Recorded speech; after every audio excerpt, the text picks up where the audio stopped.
All right, let's get it. Got it. Got to hit all the got it's on all the devices here, right? Got it. One, got it. Two, got it. Three times. All righty, y'all. Peaceful greetings. Islam, Islam, Islam. I am Brother Hasan Ghaziel Bey here in Morocco and Northwest Mexico. Right, and I'm here with my magnificent bro, and then we're going to introduce our special guest today. Bro, introduce yourself.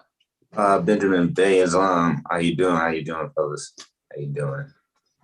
Happy holy degree, right? Happy Venus degree, guys. You know, just because this is Iloa Anail, alrighty, pertaining to the day, pertaining to Venus, alrighty. Get into a little astrology also throughout, you know, guys, throughout the impromptu improv. We'd like to welcome to that's why it's impromptu improv, because I can do things like that and just keep having fun with it, right?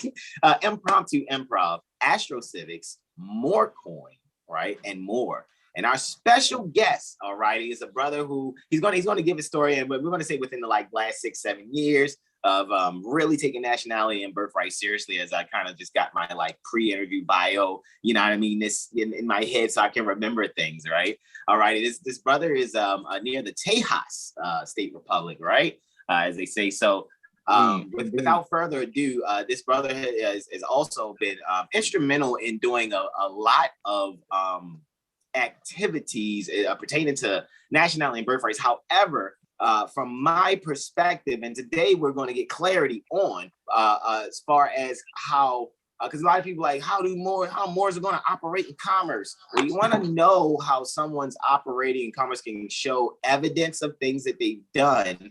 You can, reach out to them. I'm pretty sure once we finish this, I'll get all this information, put it in the description, so you can reach out to him. I'll put a link to his YouTube and everything also. So instead of speaking about him with the pronoun him, without further ado, everyone, let's give a huge round of applause and love welcome to our beloved brother Walter Davis-Bey. Yeah! Islam. Islam. Peace, brothers. How's it going? All is well. And yourself? Oh yeah, fair and well myself. So indeed.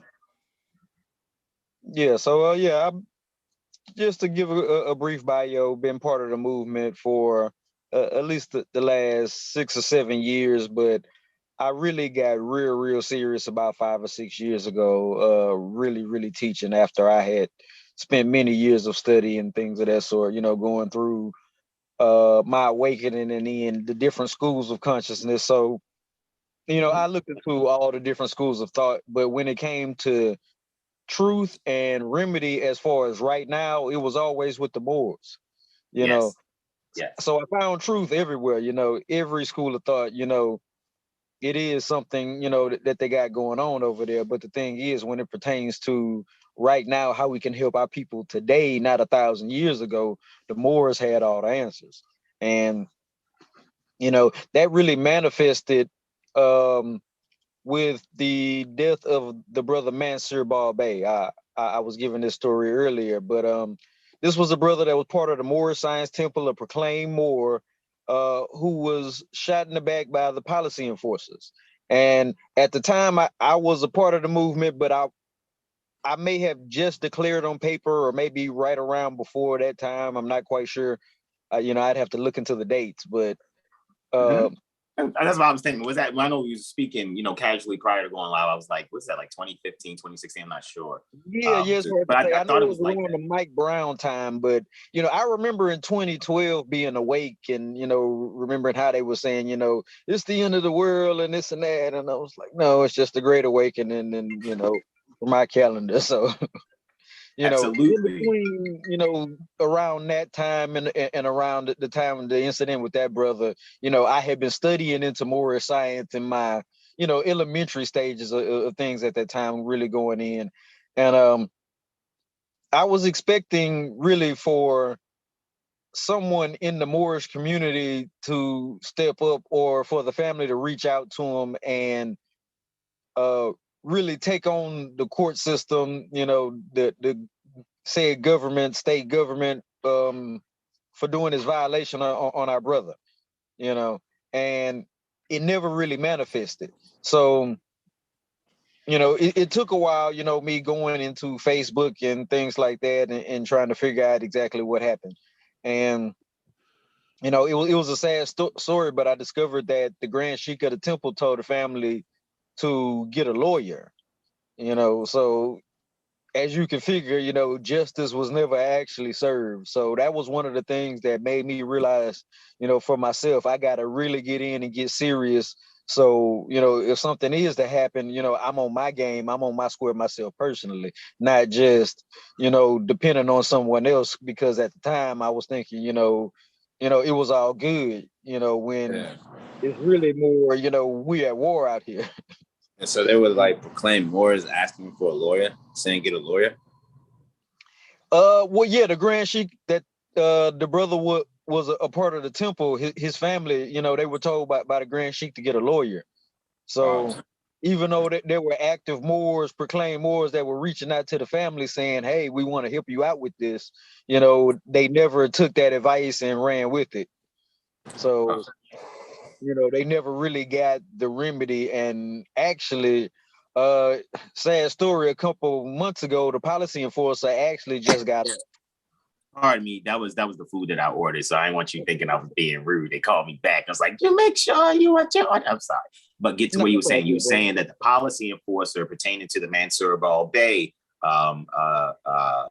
ordeal, so to speak, or that tragedy, so to speak, he was gone. He was set free. Basically, he didn't deal with any punishment, so to speak, as you're saying. Right. He was acquitted of all charges or something along those lines. I don't remember exactly how they put it per se, but there was no justice served for our brother. There was no punishment at all. This guy, maybe had some minor investigation, but he's still free. Probably still retaining paycheck and things of that sort. So, Gotcha. Yeah, sad story, but it sparked the interest in me to where I knew I have to be on my square for myself. On a brighter note, right? On a brighter note, you can now take your place amongst the affairs of men, right? Yeah, exactly. And I mean, it didn't even take him, getting off for me to realize what was happening. It just took me seeing that the family took the advice of the Grand Sheik and got a lawyer, and I was like, oh no, that was the last straw for me, and that was what really made me really go in, as I was telling the brother Benjamin. Indeed. Well, and then continuing, it's like, it was years and years on Facebook. We seen, how you just see people as you're going through your years of maturation, and it's just over time, and going, how we all started RV-Bey publications. I'm a student, pertaining to Moore's Heritage and History School.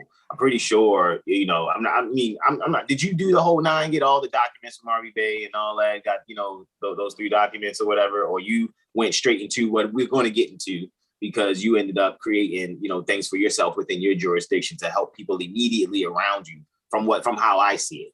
You know what I mean? But, I'm going to, like I said, ask some questions or whatever, we ask the hard questions or whatever to clear that up. But prior to you actually taking your place in that way, where did you have documentation from other Moors, so to speak, that were providing it? Because that's what our duty is. It's not like, oh, this documentation is better than this documentation. That's not what it is. It's like it's like somebody saying, "Oh, well, you were born over here in the West. Well, you don't have West papers, so you can't use West papers in the East." That's crazy. We're all on the planet. What my question is where was your foundation? I know, like us, is like RV-Bey publications. You know what I mean? Was that for you as well? Most definitely. The first paperwork that I had, where I put my appellation on any type of paper ever, was the RV-Bey documents, and it was a few years in between then and when I actually did it again, to one where I actually filed it and put it on official records and things of that sort. But that one was the RV-Bey documentation as well. So yeah, most definitely that was my foundation. And I started off with them and I grew from there. I used that school of thought, for everything that I could find that was good and that was, bringing remedy. But I was one that saw a remedy in other places as well, you know, with other Moors. All right. All right. You know, Yeah. I mean, and hey, being close to them as well. Like, you know, you were able to get, you know, right up next to these brothers and sisters that are really in the RV Bay campus is how I like to put it, you know. The people that worked, you know, with that. Got you. Yeah, because we're all on the East Coast. Organization, I say. Well, we're all on the East Coast, so it's not too hard to just in a few hours to all be amongst each other at that time. You know what I'm saying? So yeah, I mean, I get what you're saying. Yeah, I will say that is different. You know, man, which would make you have to do what you had to do within your jurisdiction, how you saw things going there. Whereas, like, so we could say our foundation, we're all, you know, Moors Heritage and History School students. However, you know, when you go to take your place amongst the affairs of men, you may find in your travels, you know, and where you are, you know what I'm saying? Because I'm not there, you know what I mean, near the Tejas State Republic. I'm here near the Maryland State Republic, right? And so, yeah, it's like my experience and everything has, you know, formed me to where I am. But that doesn't, you know, excuse me from embracing another brother that I sense sincerity, you know what I mean, exuding from, you know, his core. Despite there has been, and now let's segue to it, seemingly disagreement, because one of the first things that you developed or that I saw from my experience, I'm not saying this is your resume, from my experience from viewing things and demonstrations that were done within social media and things of that nature, different documentations that were coming across to me, different folders shared with me, things of that nature. And I really just saw, because I study, I was like, okay, this brother is really like, I see Brother Walter is like, okay, this is commerce. However, in commerce, you know, if it was like sex, the condom is all rights reserved. So you got to eat, you got to have these resources or whatever. You're national. However, you got to be national by ex relatione, the transmitting utility. That's the all capital letter name that's assumed to be whatever on the so-called birth certificate instrument, which, you know, you go and do the research on the birth certificate instrument and it'll take you, you know, dealing with, you know, Panama Canal and, you know, things of that nature or whatever, you know, go back to 1902, go back to the 1850s or whatever, dealing with London and them wanting to record, you know, England, or, you know, Britain or whatever. So then, you know, start looking at that history pertaining to birth certificates or whatever, you know, using that name. So it's like, okay, well, if this is what they're trying to use, this birth certificate, this is why a lot of people are like trapped in a mental prison in commerce. And I'm thinking in viewing your demonstration, what I see your intention is, and you can correct me on this platform today so that I'm clear, that your intention was you saw that 14th and 15th Amendment practices that Prophet Noble Drew Ali said it's not for us. There was still a way in your operation to see that I'm national like a puppet. I'm a puppeteer, right? And then, you know, this is what's on the birth certificate. So I'm ex relatione to this all capital letter transmitting utility. And what I'm thinking, Brother Walter, you have developed a strategy for yourself and your loved ones within your jurisdiction to be able to provide some sort of remedy, even though, you know, at the end of the day, the people got to be able to comprehend this stuff themselves. You know what I'm saying? So am I correct on that? Yeah. May you expound upon the things that I've said, even if I missed anything? Yeah, no, you're correct. And it took years of study for me to really understand basically the concepts to see what was going on, and even what the overall argument was in the Moorish community. So, you know, we spoke about this, you know, in private before, but, you know, the public versus private thing going on. So the birth certificate instrument is a public document, just being in the sense that they consider government to be public, even though, you know, there is a deeper switch in the public and private. So we know it's actually a foreign private corporation, but they consider it public. So just, you know, for, you know, conversation purposes right now, you know, I'm saying, you know, it's a public document, you know, or that's how it's viewed, you know, as a public document. And there are ways to still operate that public document, like you say, extralation to the document, you know, to get remedy in certain situations. Because the way we operate as Moors, there's nothing that we can't do per se. But what I always say, my famous saying is the difference between getting private remedy and making the news is just your proper process. Say that again. Say, because every time you say that, it does tickle me, bro. It makes me laugh. Yeah. Say that again. Yeah, the difference between getting your private remedy is what I say. Private remedy and making the news, right? Yeah, the difference between getting your private remedy is basically your proper process. Proper process is the difference between getting private remedy and making the news. That's what it is. And that's when someone decides to make the decision to operate in commerce the way that you're speaking. So in other words, when someone decides to play Monopoly, they'll be masterful with the objective in the Monopoly jurisdiction. Did I say that correctly?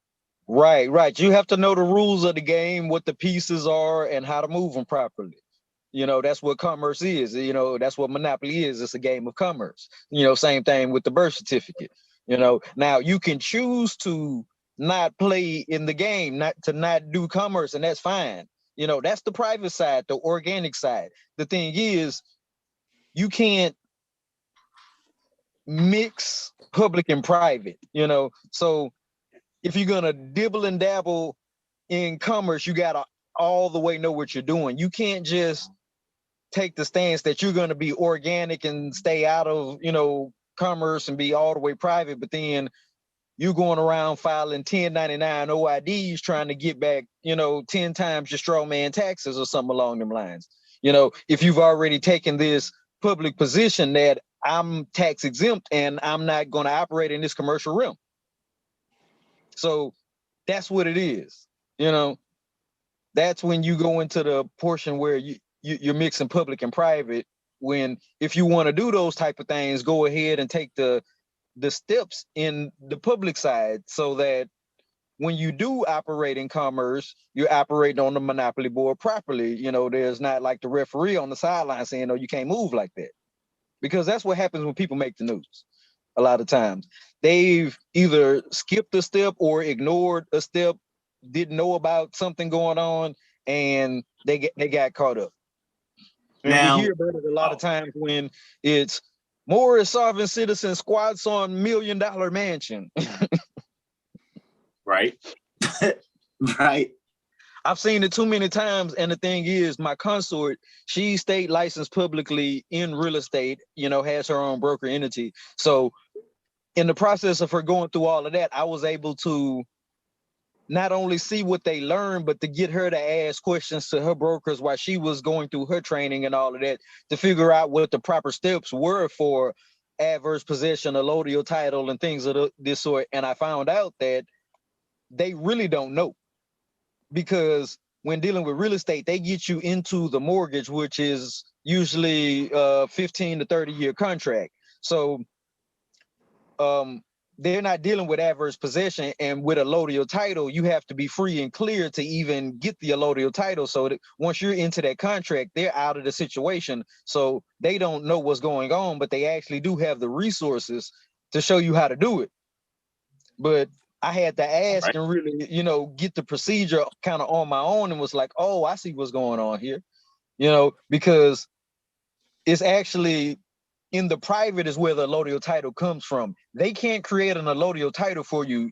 You create your own allodial title based on their statutory documents. Islam? All righty. So Islam. So that makes me, because remember, I am taking the non-biased position. So I'm asking the questions, and I'm asking hard questions, and I'm also big on jurisdiction. You guys know me. So even if Brother Walter says something, it sparked something in my mind, you know, y'all probably saw me say, you know, put my hand up a couple times, you know, but pardon my interjection. So now I'm thinking now this, okay, you've explained your intention. I'm going to say that for me, you've explained your intention, right? Now, in why I'm wearing a fez, why I'm even here, is because at the forefront pertaining to my mind, after being pure heart, being sincere intent, being love, being honor, is Prophet Noble Drew Ali at the forefront pertaining to my mind, right? So when we go back to the mindset of our ancient foremothers and forefathers, if we think that's too far back, let's start at Prophet Noble Drew Ali. Now, how do we take the concept that you're bringing? Because this is what I see.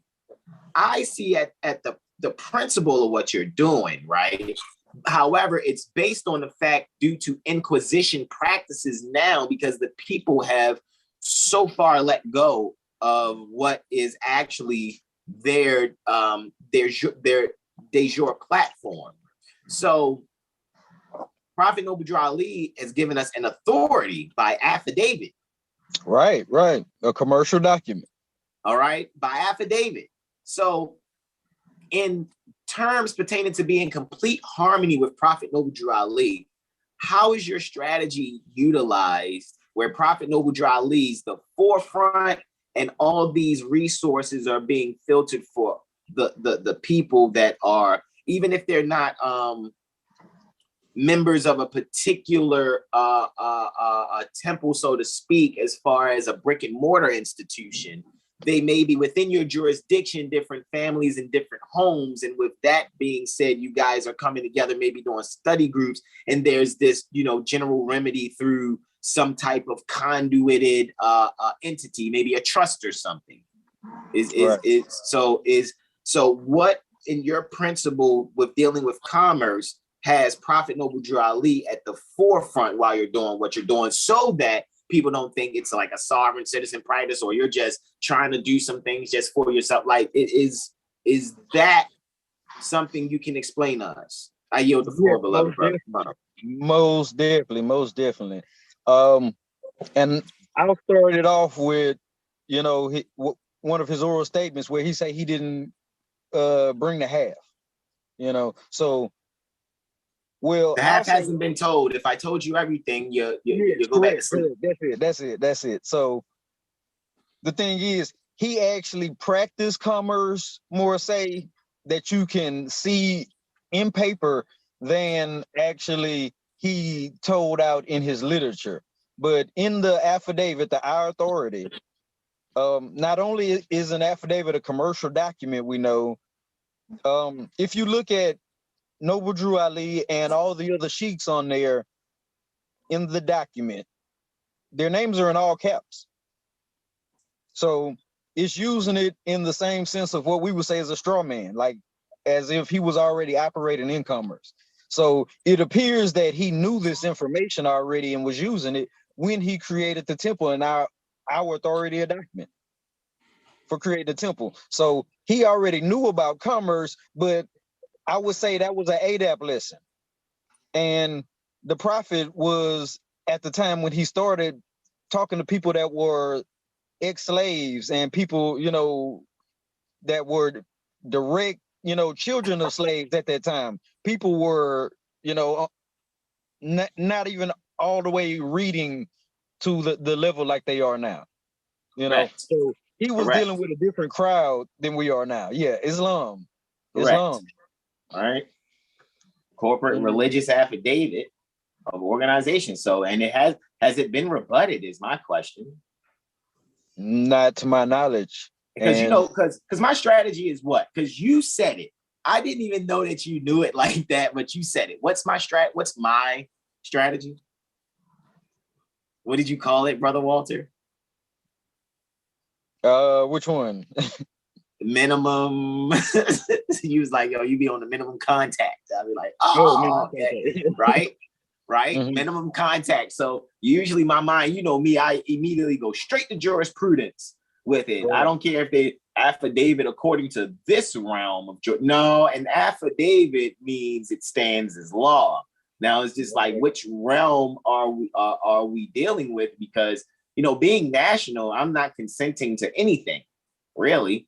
So it's like, if there's an offer or whatever, it's like, it is what it is. However, I'm thinking like, okay, we need resources, and we have we know the resources are ours because everything comes from the planet. However, we have practices and things where it's like, okay, well, we want a land conveyance so that we can travel wherever we would like to travel, right? And that's what you're talking about right there, where you're saying like, hey, everybody's, appellation is in all caps, right? Correct. Mm-hmm. So the Moorish Holy Temple of Science, yes, the Moorish Holy Temple of Science declared adopted as its corporate name, which means it's going to do religious corporate activity because it's a corporation, religious affidavit. So the nationals are held in trust civically via Moorish Holy Temple of Science, and the resources needed, food, clothing, shelter, whatever, is to be conduited through the Moorish Science Temple of America. That's what I see. I can stand corrected, or you can share your. I'm going to always stick to what I see, but I'm just saying, is there something you would like to add your measure, or is this completely how you see it also? Yeah. Right. Pretty much. Now it is. He just didn't think this is what I'm doing, but when you read the documents as somebody with eyes wide open, like what else can you say about it? Correct. The Moorish Holy Temple of Science deriving its power and authority. We know power is an illusion. Force is what it is. However, deriving the power and authority because we're dealing with corporate religious activity, right? Right. Power and authority from the great Quran of the great measurer. Maha is great. Mead is measure. So Muhammad is great measurer to propagate the faith and extend the learning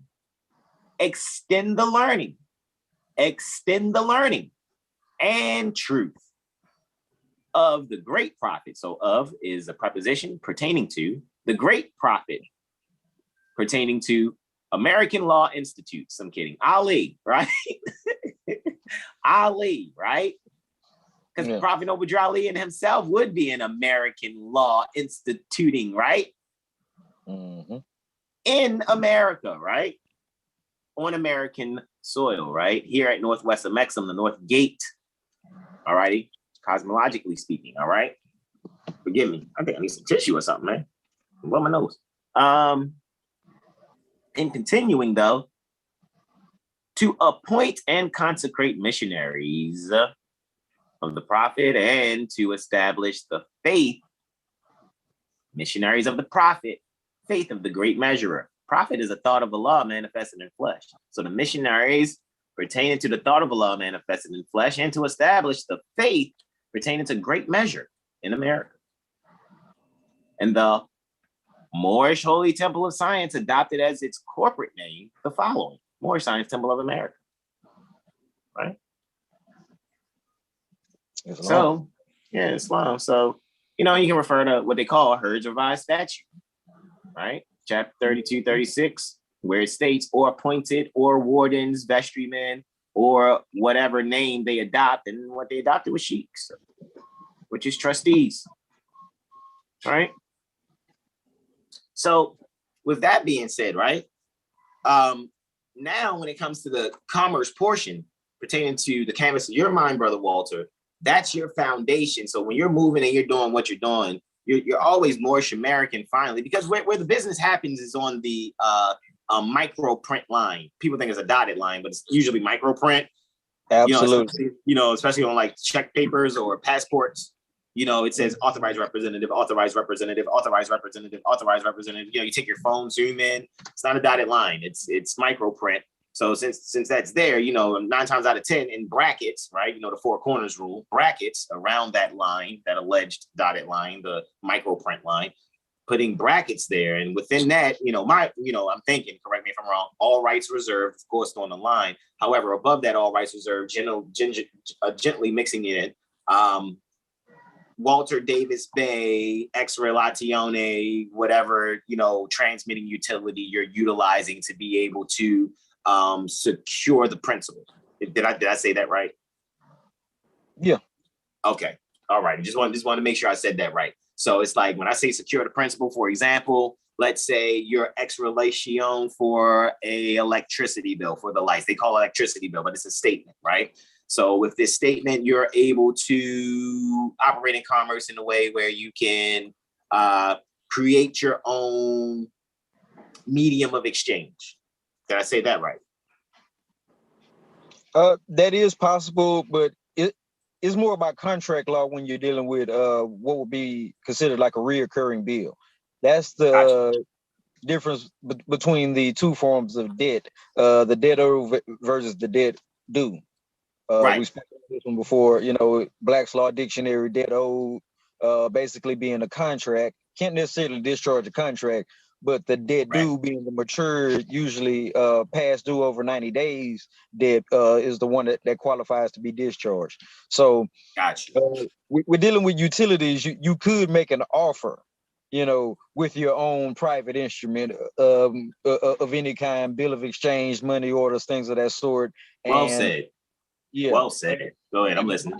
In that case, is to make that offer at the beginning of the contract for the full satisfaction of the contract versus trying to discharge the monthly amount, because that is trying to jump to the other side of the other status of the debt where it's matured when this debt hasn't matured yet. So you give them a chance basically to process your instrument, and you're not worrying about interruption in service. Because that's where a lot of people go wrong.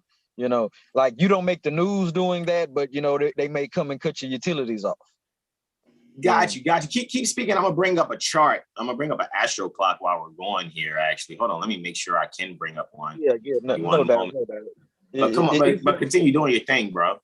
Yeah. That's just some of the basics in commerce, and I do have a video on YouTube on my channel under my appellation, Walter Davis-Bey. You could go and listen to the full breakdown on that conversation.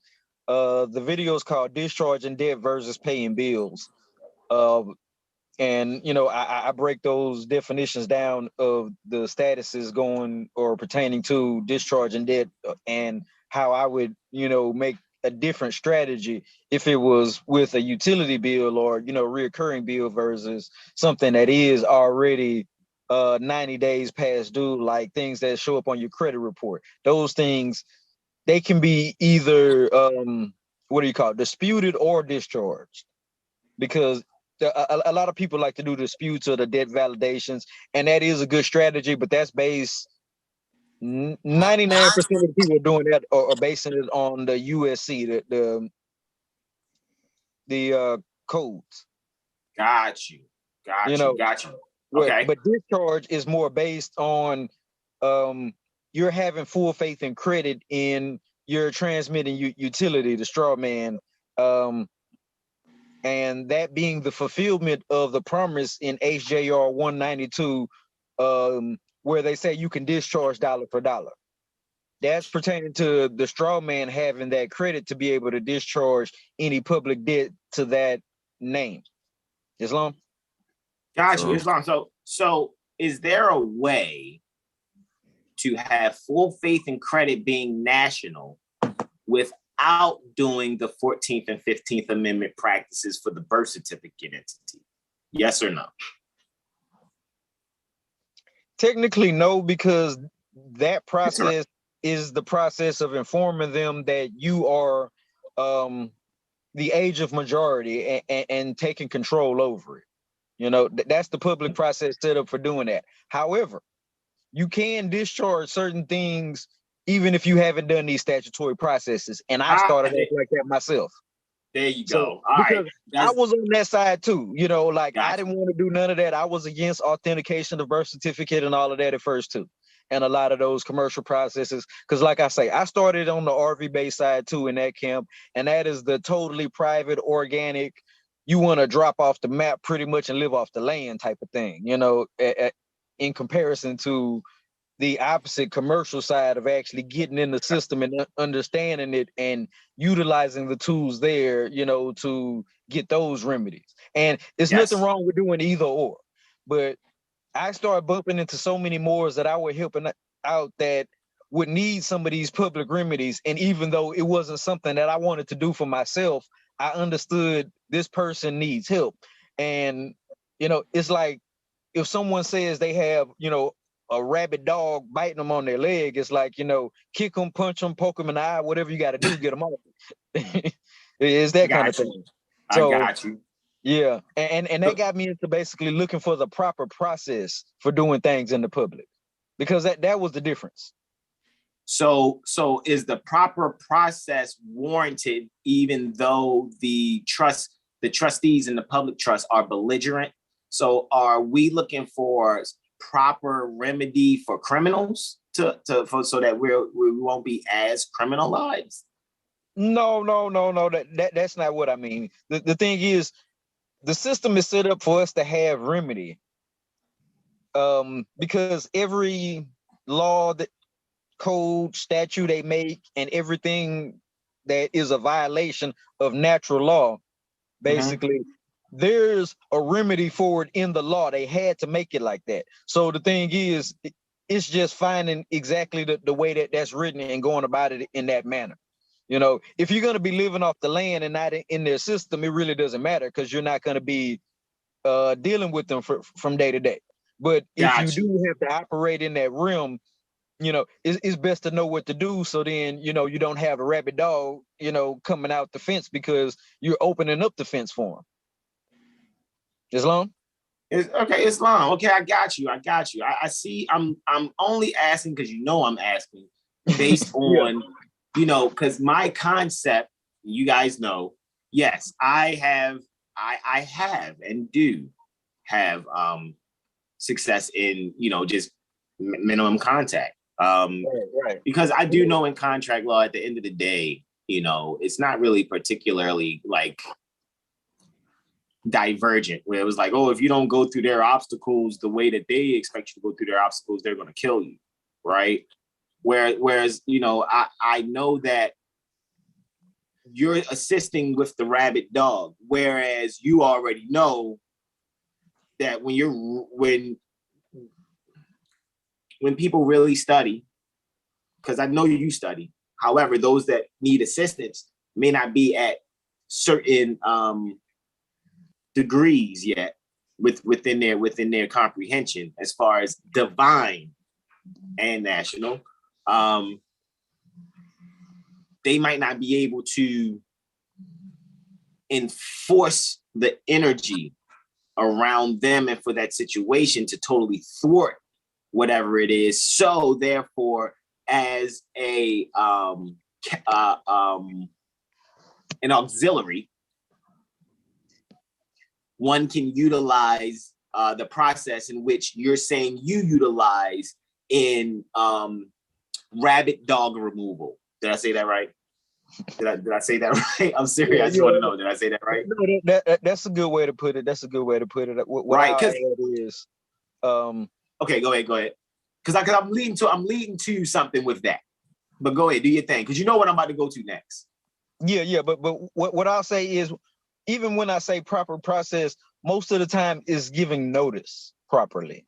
It's not necessarily jumping through hoops. It's the proper way of putting your nationality on status with this particular entity that you're dealing with most of the time. Islam? All right, Islam, because we know that because you're thinking so innovatively, I'll say that, you're thinking innovatively for people that, you're thinking, man, they need the assistance, where that most people that study be like, they're casualties of war. Right? So with that being said, one of your strategies in you producing a nationality card within your jurisdiction, correct? Right. It had donned a certain accessory upon it that those that we have learned from Moor's Heritage and History School via RV Bay Publications publicly gave their disapproval pertaining to this accessory added to your the demonstration that you were providing, the documentation. Let me take demonstration off the record. The documentation you have provided to assist those in rabid dog removal, right? In a more efficient way is what the intent I saw, and that accessory was a barcode. Can you give us the origin pertaining to the barcode. Can you, that's one. Can you give us why the mothers we are, and we're still learning from, because I still frequent the website, I still listen to the blog talks, all right? Right. Why they were in such disagreement, and the main thing is nationality has nothing to do with commerce. So you're mixing, you're actually selling people back into slavery with a barcode. Can you explain why you are, or because I don't think you are.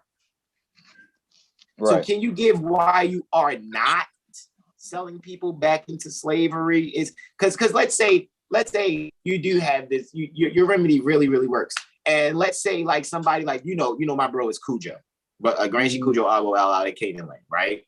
Supporting in Temple number 5, right? So shout out to Brother Cujo. He's going to be on next Friday, right? So we all know that he's a part of Moor's Heritage and History School, also where we learn from. So you're saying that a Grand Sheik such as himself, if there was like the temple, had, even though usually wouldn't the dues take care of anything, the expenses or whatever for that, or whatever, like the electricity or water if that was necessary. However, what you're saying you provide in rabid dog removal that could actually assist.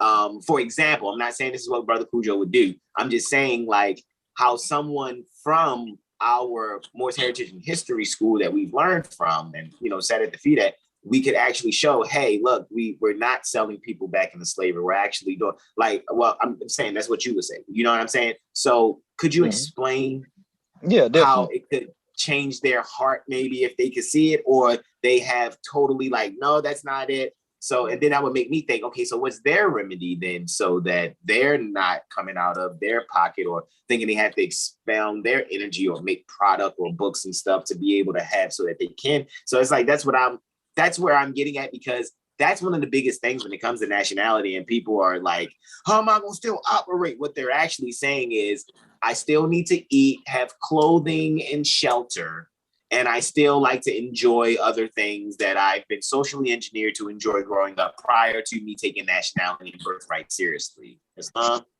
All righty, I yield the floor. You have the floor, brother. No problem. And I would like to say that a lot of what happened that got them, you could say, upset about it was there was some slander went on with the brother that essentially copied the upgraded remedy. And I'll say that's what I did. I upgraded the remedy slightly, because it's not selling people into slavery.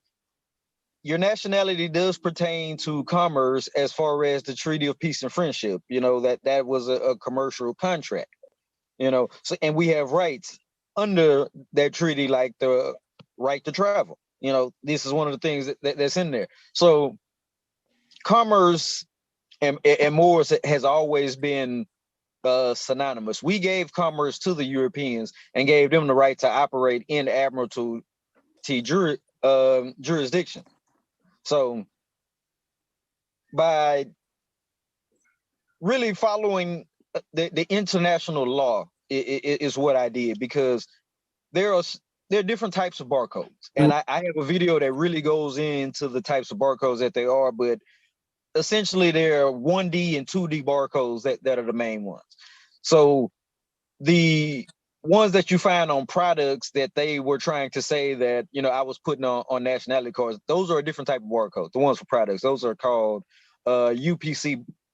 And basically there are a number or code or something like that links up to a database to give them information.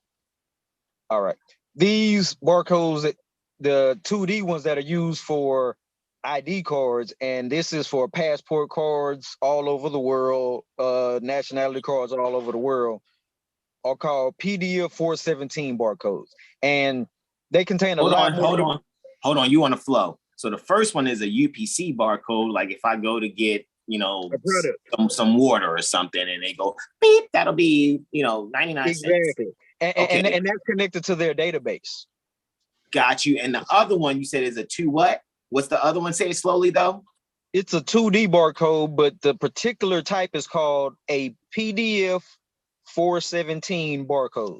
PDF 417 Correct. barcode, which has nothing to do with human trafficking or racketeering. Is that what you're saying for the record? Correct.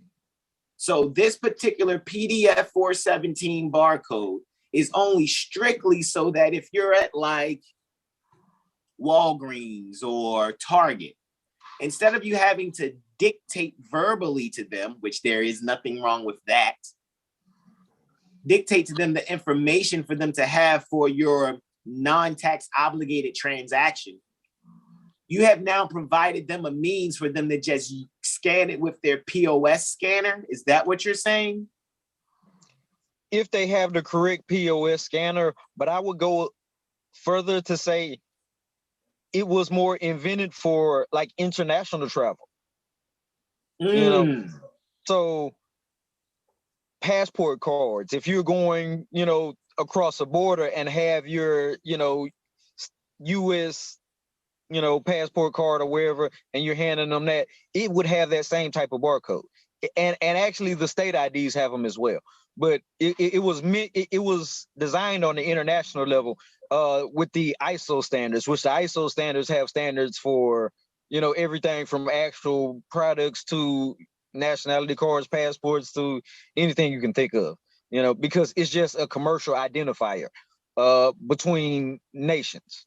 Okay, stop right there. Keyword, commercial identifier. So it's not necessarily particularly, pardon me, there goes the food. I mean, let me get that food. Let's remember, we're going to table that right there. Commercial, what again? What do you call it? Commercial what? It's a commercial identifier. Commercial identifier. It almost sounds just like non-tax obligated status. Hold on. Right. Where's my key? Oh. Be like AN22141. Would that be it? Oh, the door goes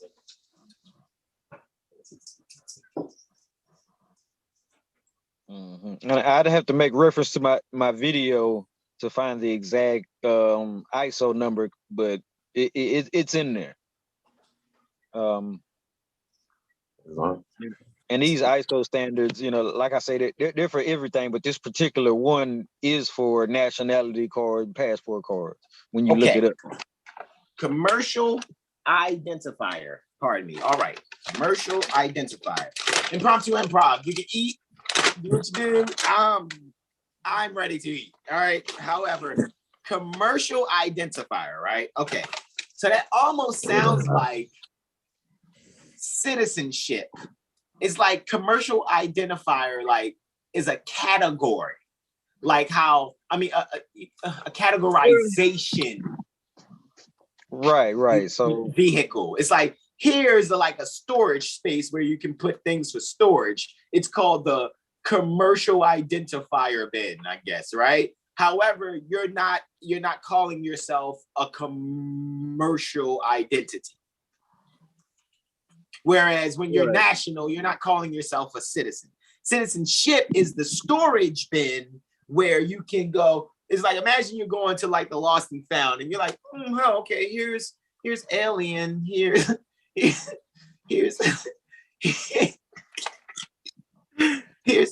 alien, here's, you know, serving. Oh, there's that nationality. There's nationality. Great. That doesn't mean that, you know, you're a national citizen. It's just in the bin, the storage bin, or the jurisdiction pertaining to citizenship, the highest one, when categorized within the realm pertaining to citizenship, is national. That doesn't mean that a national is a citizen. It's just that when they're considering citizenship, national is like, oh, okay, yeah, don't, they're not chattel property. Let them go. They're white. They're free white persons. Well, that's what their status is. Where it sounds like commercial identifier is doing the same thing. Is that correct, or am I off? Kind of. I mean, because it's like a national is a type of citizen, but it's not the lowercase constitutional citizen. It's the uppercase. Gotcha. Gotcha. You wouldn't call a national a citizen per se, but technically a national is a type of citizenship. So yeah, got you. I'm with you. I'm with you. Got you. Whereas, what is a type of commercial identifier? Mm-hmm. You know, that's what I'm asking. What is a type of commercial identifier? What's that type that makes one not be subject like a 14th Amendment citizen in commerce, as you're saying? What's that commercial identifier? What's that type?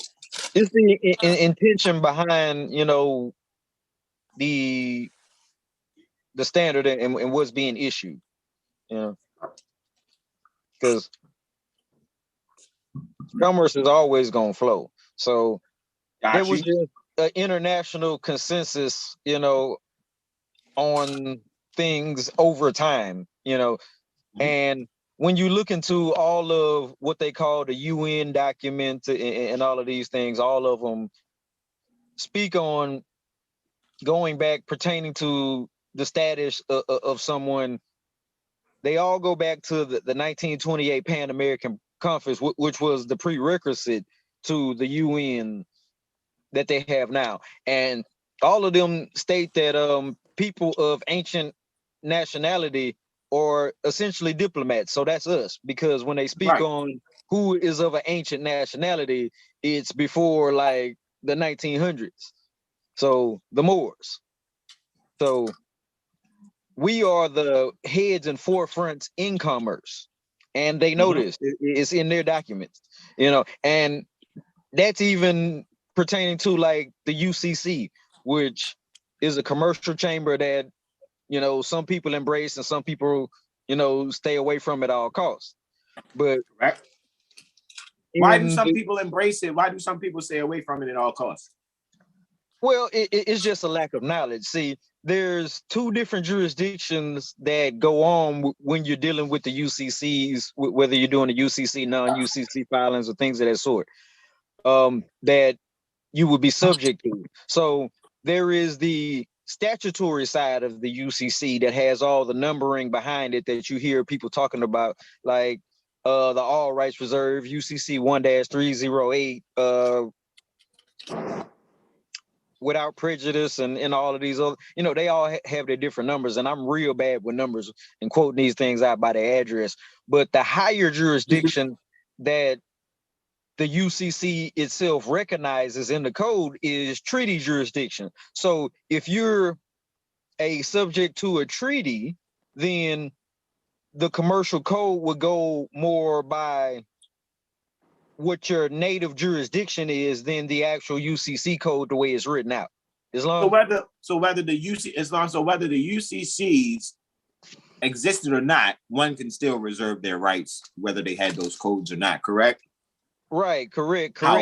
And actually, it's based on Moorish law, Moorish commercial law, going back to the Code of Hammurabi, which was Babylonian days. So this is all our stuff. You know, Admiralty law, commerce, and all of that. Like I say, we just introduced it to the Europeans. You know, they put their little spin on it in the last 100 years or so, but it's still our stuff, and we still have our own rights reserved, you know, by being subject to our treaties and constitutions. Correct. So like two major treaties we could, or three that we could really think of, me off the top of my head, for the right to travel, to enforce that even further, and studying the J Treaty of 1795 pertaining to our engagement between Moros y Cristianos, right? Moors and Christians, right? That is the Treaty of Amity and Commerce, or Treaty of Peace and Friendship, 1787, which is before the J Treaty, obviously, right? And then the treaty between Great Britain and Morocco. I think that one's a one that's great at looking at also. So you're saying that one could utilize the UCC, right, on their documents without filing a UCC one can just use that so that the de facto systems within their tax practices, because most corporations are in contract with the Inquisition Revenue Service, or the IRS, right? The Internal Revenue Service, for those people that don't see it as Inquisition Revenue Services, right? But they have a contract with them in a way, right? Which is, you know, once you reserve your rights on these documents that way, what you're doing is you're, correct me if I'm wrong, preventing it from being able to be a security. So even in an audit, if they go and audit any documents that have all rights reserved on them, they cannot be utilized as a security for them to like get whatever tax breaks or things like that. Am I saying that correctly? Absolutely, absolutely. So I know you personally don't have any UCC filing or anything like that. So outside of you basically giving them a notice that you would be operating in commerce, by you using all rights reserved, like I say, they still recognize that treaty jurisdiction and that commercial jurisdiction. So you're still operating in the tenets of the UCC. You know, correct, so because that's what, as we spoke about a couple of days ago, comity, COMITY, correct? Correct. So they would recognize it, you know. So just like if you were to create a commercial instrument for something that was a proper debt, you'd be able to discharge it, like I was saying, because you don't necessarily have to have UCC filed or, you know, to do anything to discharge certain debts. But it's a little bit more complicated, you know, when you haven't put them on notice. That's all it really is, you know. What if you declared and proclaimed your nationality, got your documentation back from Great Seal National Association of Moorish Affairs, right? And you sent copies pertaining to records corrections, copies of your name correction, judicial notice, and proclamation to 7 or 8 different cabinet branches within the executive branch pertaining to the corporation, the United States of America Corporation, right? You know, Department of Justice, Department of State, because, you know, Department of Justice is, well, really for us, it would be Governance Department, Ordinance Department, and Department of Justice. And for me, Governance Department and Ordinance Department are all within the copyright for me, just for me in my strategy. You know, because when you copyright something, it's being copyrighted and registered, right? So, and when looking at, you know, the footsteps of CM Bey, you know, the footprints in the sand that he utilized, and I see that he put out our Zodiac Constitution, right, is filed in the library, is copyrighted in the Library of Congress, and it's registered also there, and it's also filed with the Department of Justice, right? Which is, again, foundational for us because that's our general and permanent character. Title 22, United States Code, right? United States Code, Title 22, Chapter 2, subsections 141 and 143, right? So now with that being said, in my thinking, I'm just like, all right, cool. That's how we're reserving. This is why we're doing all this rights reserving. Whether we choose to do it, like Brother Walter said, I don't do it. And however, we already know if people decided to do it, most nationals will probably do the non-UCC, right? However, when one is trying to adjudicate upon your life's energy utilizing your trust estate, which is the all capital letter transmitting utility over which you're the only authorized representative, right? In ex relatione status to, right? That's where one might go, okay, this is a rabid fucking dog. no matter what, it's going to try to injure my actual being for a corporate estate on paper. Right. Well, okay. I would add one thing in that you didn't say, because you mentioned putting the different locations on notice, and I have another list that I use too that's actually longer. That's like 14 places you can put on notice. But I always tell people one main thing besides doing that is filing it on an official public record. I've been saying this for the longest. Get it somewhere on the record where you can at least get a certified copy if needed. Because sending it, the correspondence to all of these other different locations is sending it privately still, and you still want to declare it before the public also. Got you. Dealing with, how the wording in Act 6, to be recognized amongst the government and the nations of the earth or the world, the way it was put. But can one make a public record via a website or social media? That's a new thing. I've been seeing people do that. The thing is, when it comes to the internet, initially there was no jurisdiction that the internet was under. So if you remember recently, they just started taxing things that were purchases online in like the last 3 or 4 years or so. Does that make it law, or does that make it a criminal exercise? Well, that's not exactly where I was going with it. The thing is, they don't.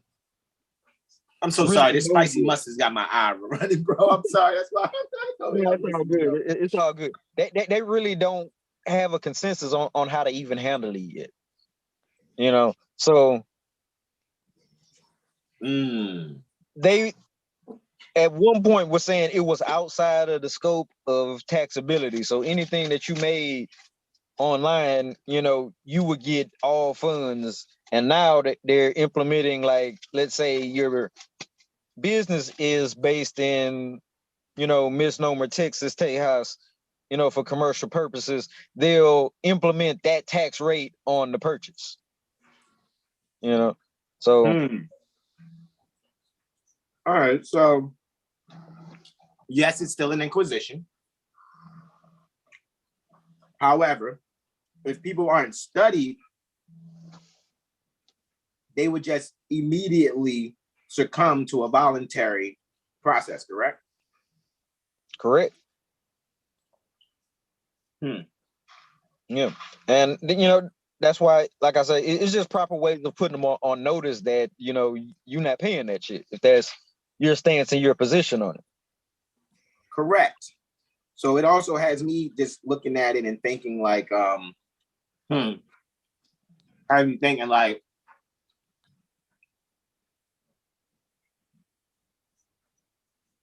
at the end of the day, these people didn't exist.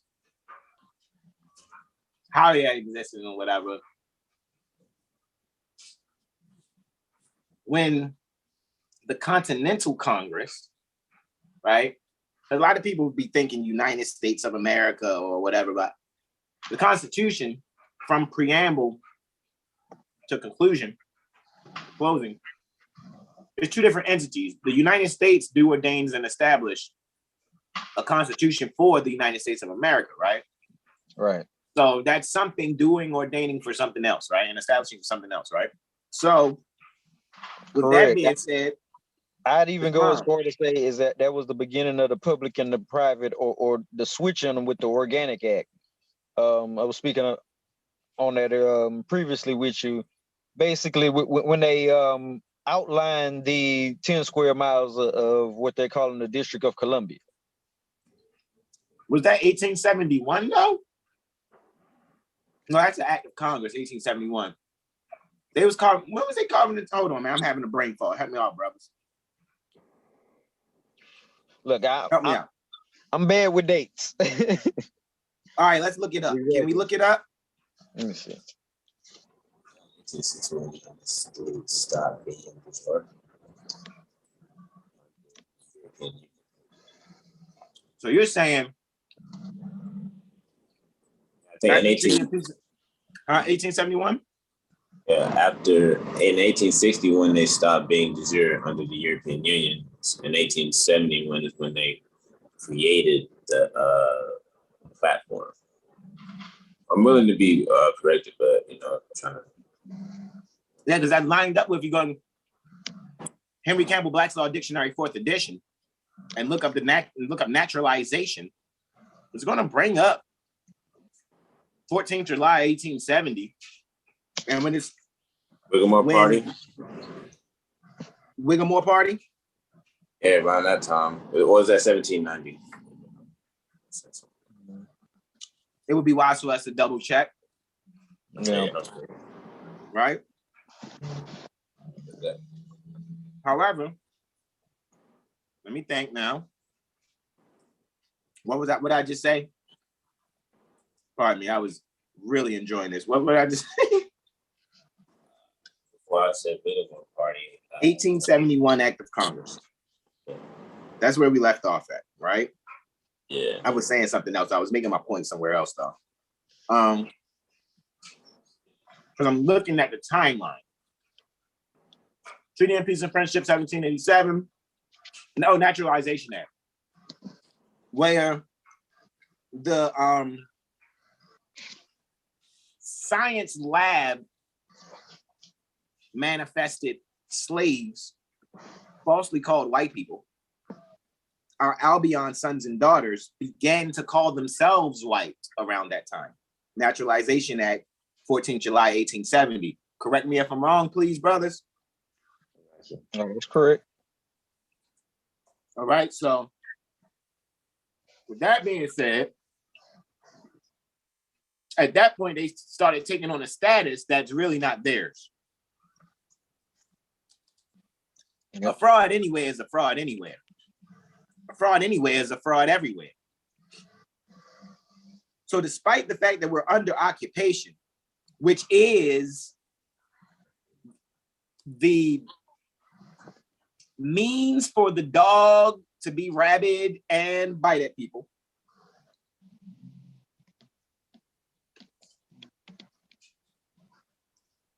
Brother Walter saying, and in agreement with us even going over the history just briefly in our minds, that even though the history is true, Brother Walter is saying this rabid dog is technically a criminal. And so even though this rabid dog is a criminal and they have all their forms and stuff, as soon as you fill out these rabid dogs forms, right, you're in their jurisdiction. Correct me if I'm wrong. Not necessarily. All right, go ahead. I'm open for correction. All right. And see, this goes into me buying a whole lot of their books, like books on procedure, like Code of Criminal Procedure, Civil Procedure, and things of that sort. So they state in most documents in the forms books, which the form book is what the attorneys or lawyers use for their templates, basically, that when filing most pleadings or things of that sort, you don't have to declare jurisdiction necessarily. And when filing those claims, say that again. When filing those claims, you're not necessarily in their jurisdiction. Yeah, you don't necessarily have to declare jurisdiction. Like that, it's not always assumed. Is basically what I'm saying. Like I don't have the wording right here in front of me. But the thing is, you can declare your own jurisdiction yourself, is what I'm saying. You know, so you can declare from the beginning when filing anything with them that you're what your status is and where you are. who you're pertaining to. Which is our judicial notice and proclamation. Right. And this could be of anybody, you know, of any nationality outside of United States citizen. You know. Which we are. We are nationals outside of United States citizens.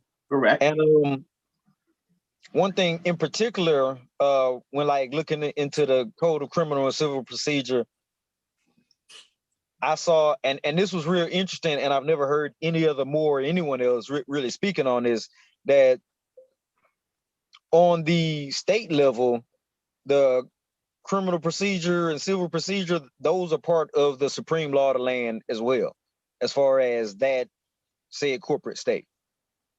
So they look to their procedure as being pretty much just as in line with the Constitution in these jurisdictions.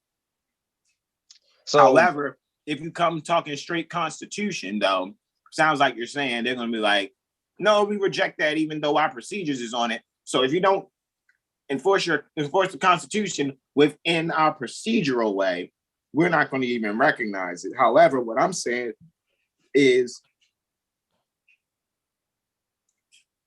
that sounds like a specific performance demand, and that sounds like that's against the law too.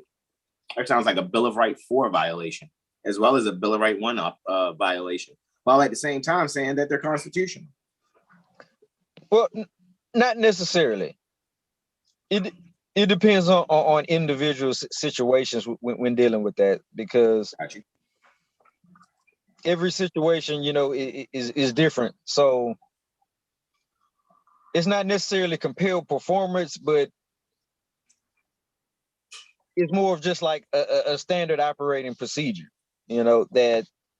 But the thing is, when you're coming from a constitutional standpoint versus this procedural standpoint, it operates a little different too, because in general, when they are dealing with procedure, they're dealing with their codes and statutes. They're not dealing with the Constitution.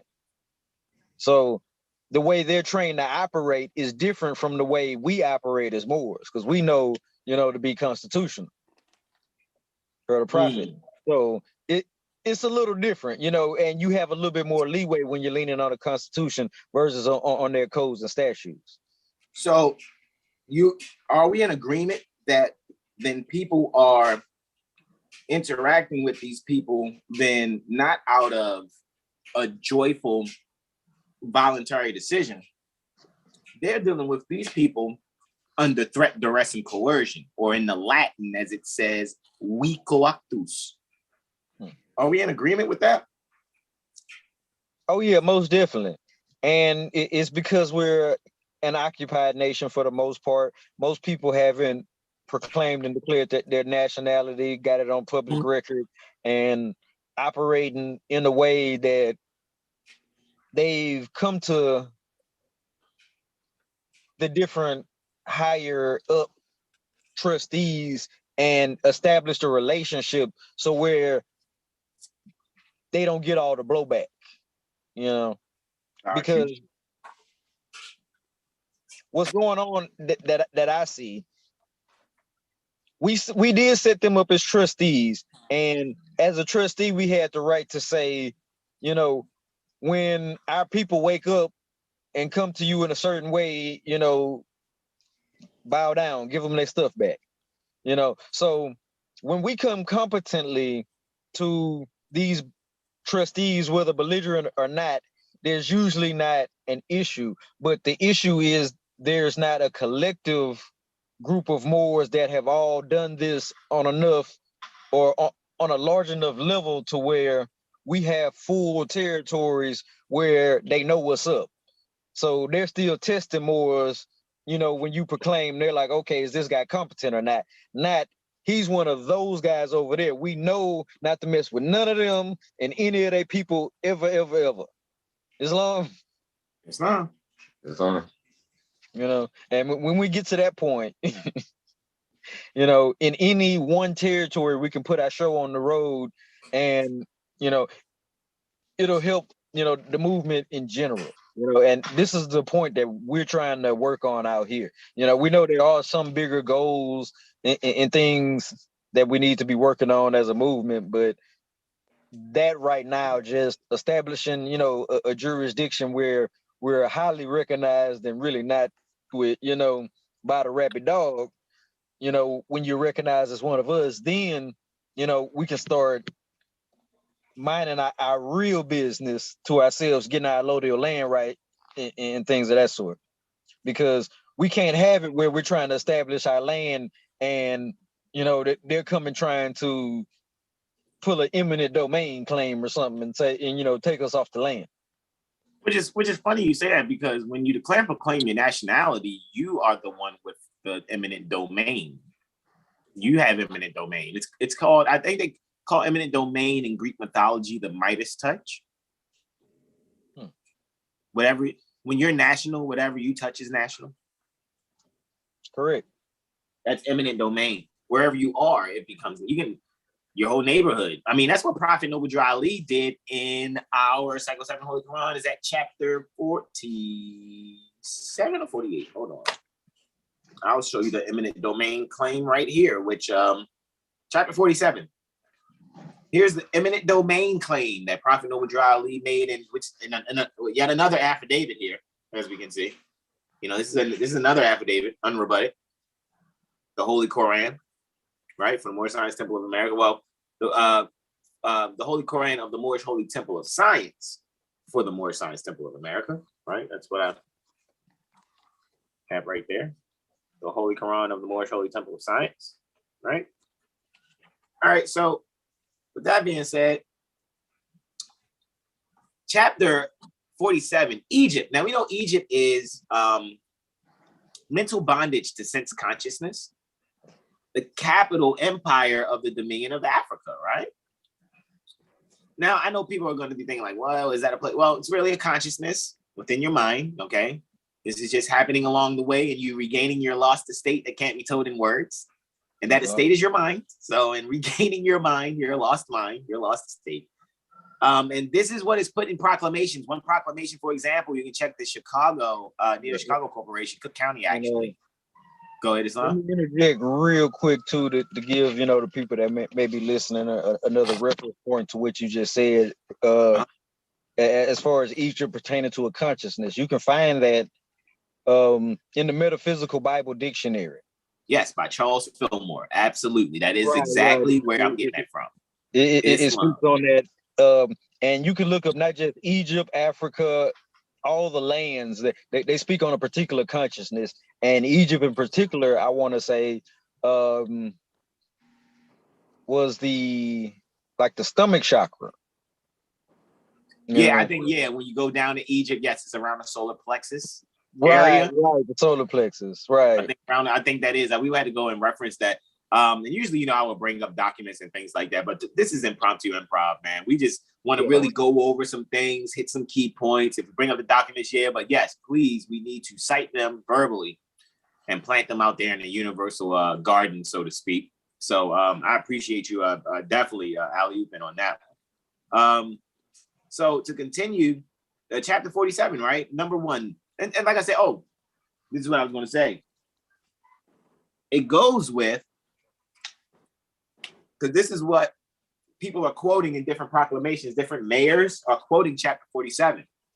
So you can check near the Chicago Corporation, Cook County, actually. I think you can check the Illinois General Assembly, right? Which is a public announcement, right? Everything on a General Assembly is a public announcement. All right, so they have a public announcement titled House Resolution 0689. Is that correct, Brother Benjamin? House Resolution 0689? Oh, yeah, I'll look it up for you right quick. Please and thank you. I mean, you can screen share too if you want. You know, don't be shy. You can bring in another device if you want. You know what I mean? But that's where, you know, people will see that that's what Rahm Emanuel put in 2011. December 22nd, 2011, Rahm Emanuel put in a proclamation, and it's quoting chapter 47. And I'm going to read it. Here we go. The inhabitants of Africa right? Now, metaphysically, right? We should look that up. Are we okay? Are we about to go in, man? Because I want to get the more coin. You know what I mean? Are we really okay? If we can find the metaphysical, definition for Africa, that would be great. I wouldn't mind us doing that. All right. Like maybe I could do it while I'm here, just real quick. Okay, let me see. Let me open the Google Drive real quick. Find the Metaphysical Bible Dictionary just really quickly. All right.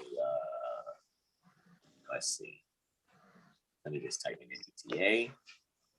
Metaphysical Bible Dictionary, Charles Fillmore. All right.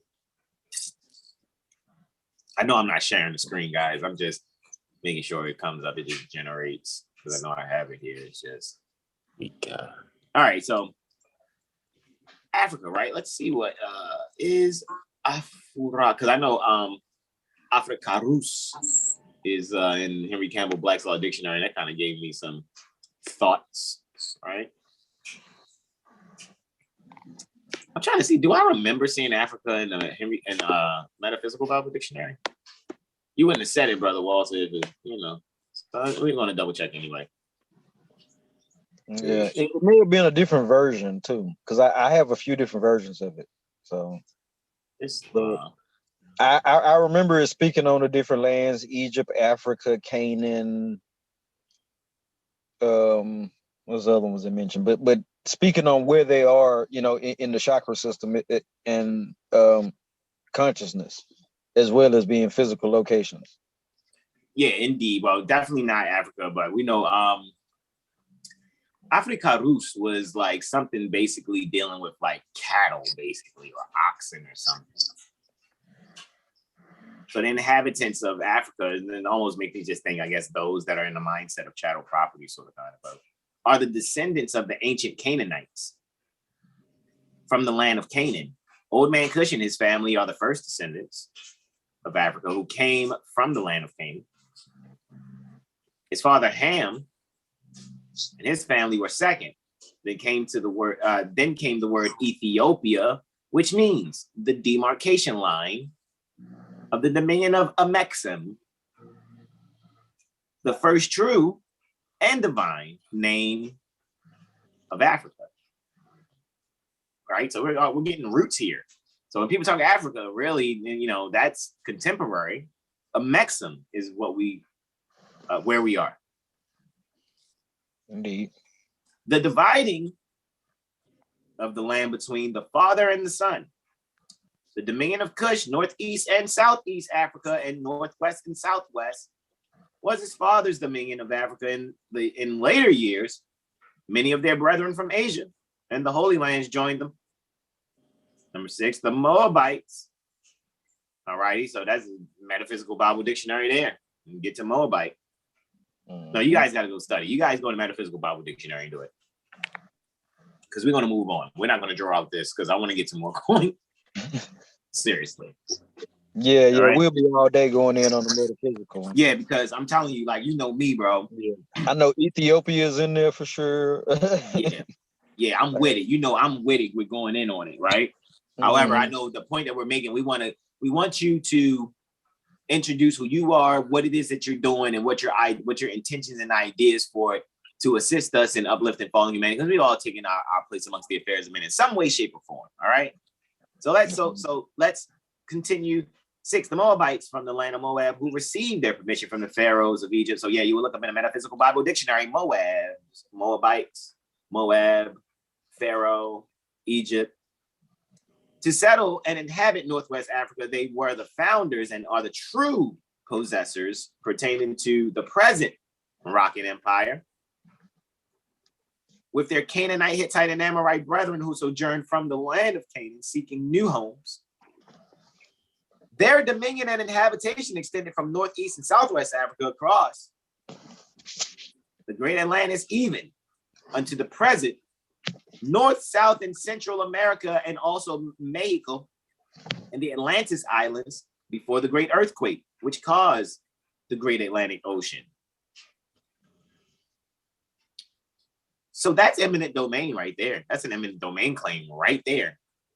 And an affidavit that hasn't been unrebutted, and mayors are backing them up. All you got to do is Google HR0689. And you'll see that's what Rahm Emanuel, I mean, he's, whereas the Moorish Americans are, you know, the ancestors, you know, descendants of the ancient Canaanites, you know what I mean? So it's like when you really look at these things with the Metaphysical Bible Dictionary, you get out of, you know, negative correspondence to words, because not only do you have etymology to see how to actually decipher and discern the word appropriately, you also have auxiliary documentation around you, such as the Metaphysical Bible Dictionary by Charles Fillmore, so that you'll have a complete comprehension pertaining to consciousness and not some dogmatic practice.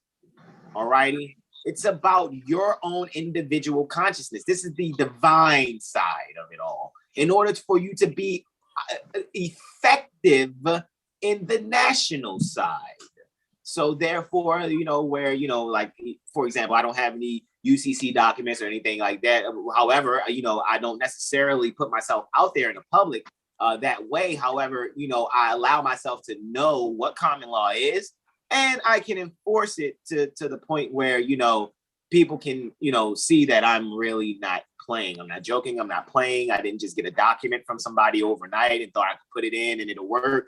No, it's the spirit of the law is on my dial plate, 25/8. For those of you that only have 24/7 in your days, I have a 25/8 kind of situation. So with that being said, we're seeing an eminent domain claim when pertaining to our nationality already. However, Brother Walter said there's a rabid dog out there that's like, you know, they don't care about that, you know. There's a rabid dog out there operating and occupying, and they're really no more than plastic wrap, aluminum pan holding in our de jour lasagna covered with their de facto plastic wrap.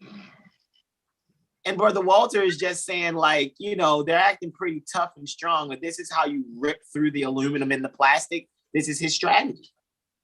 Right.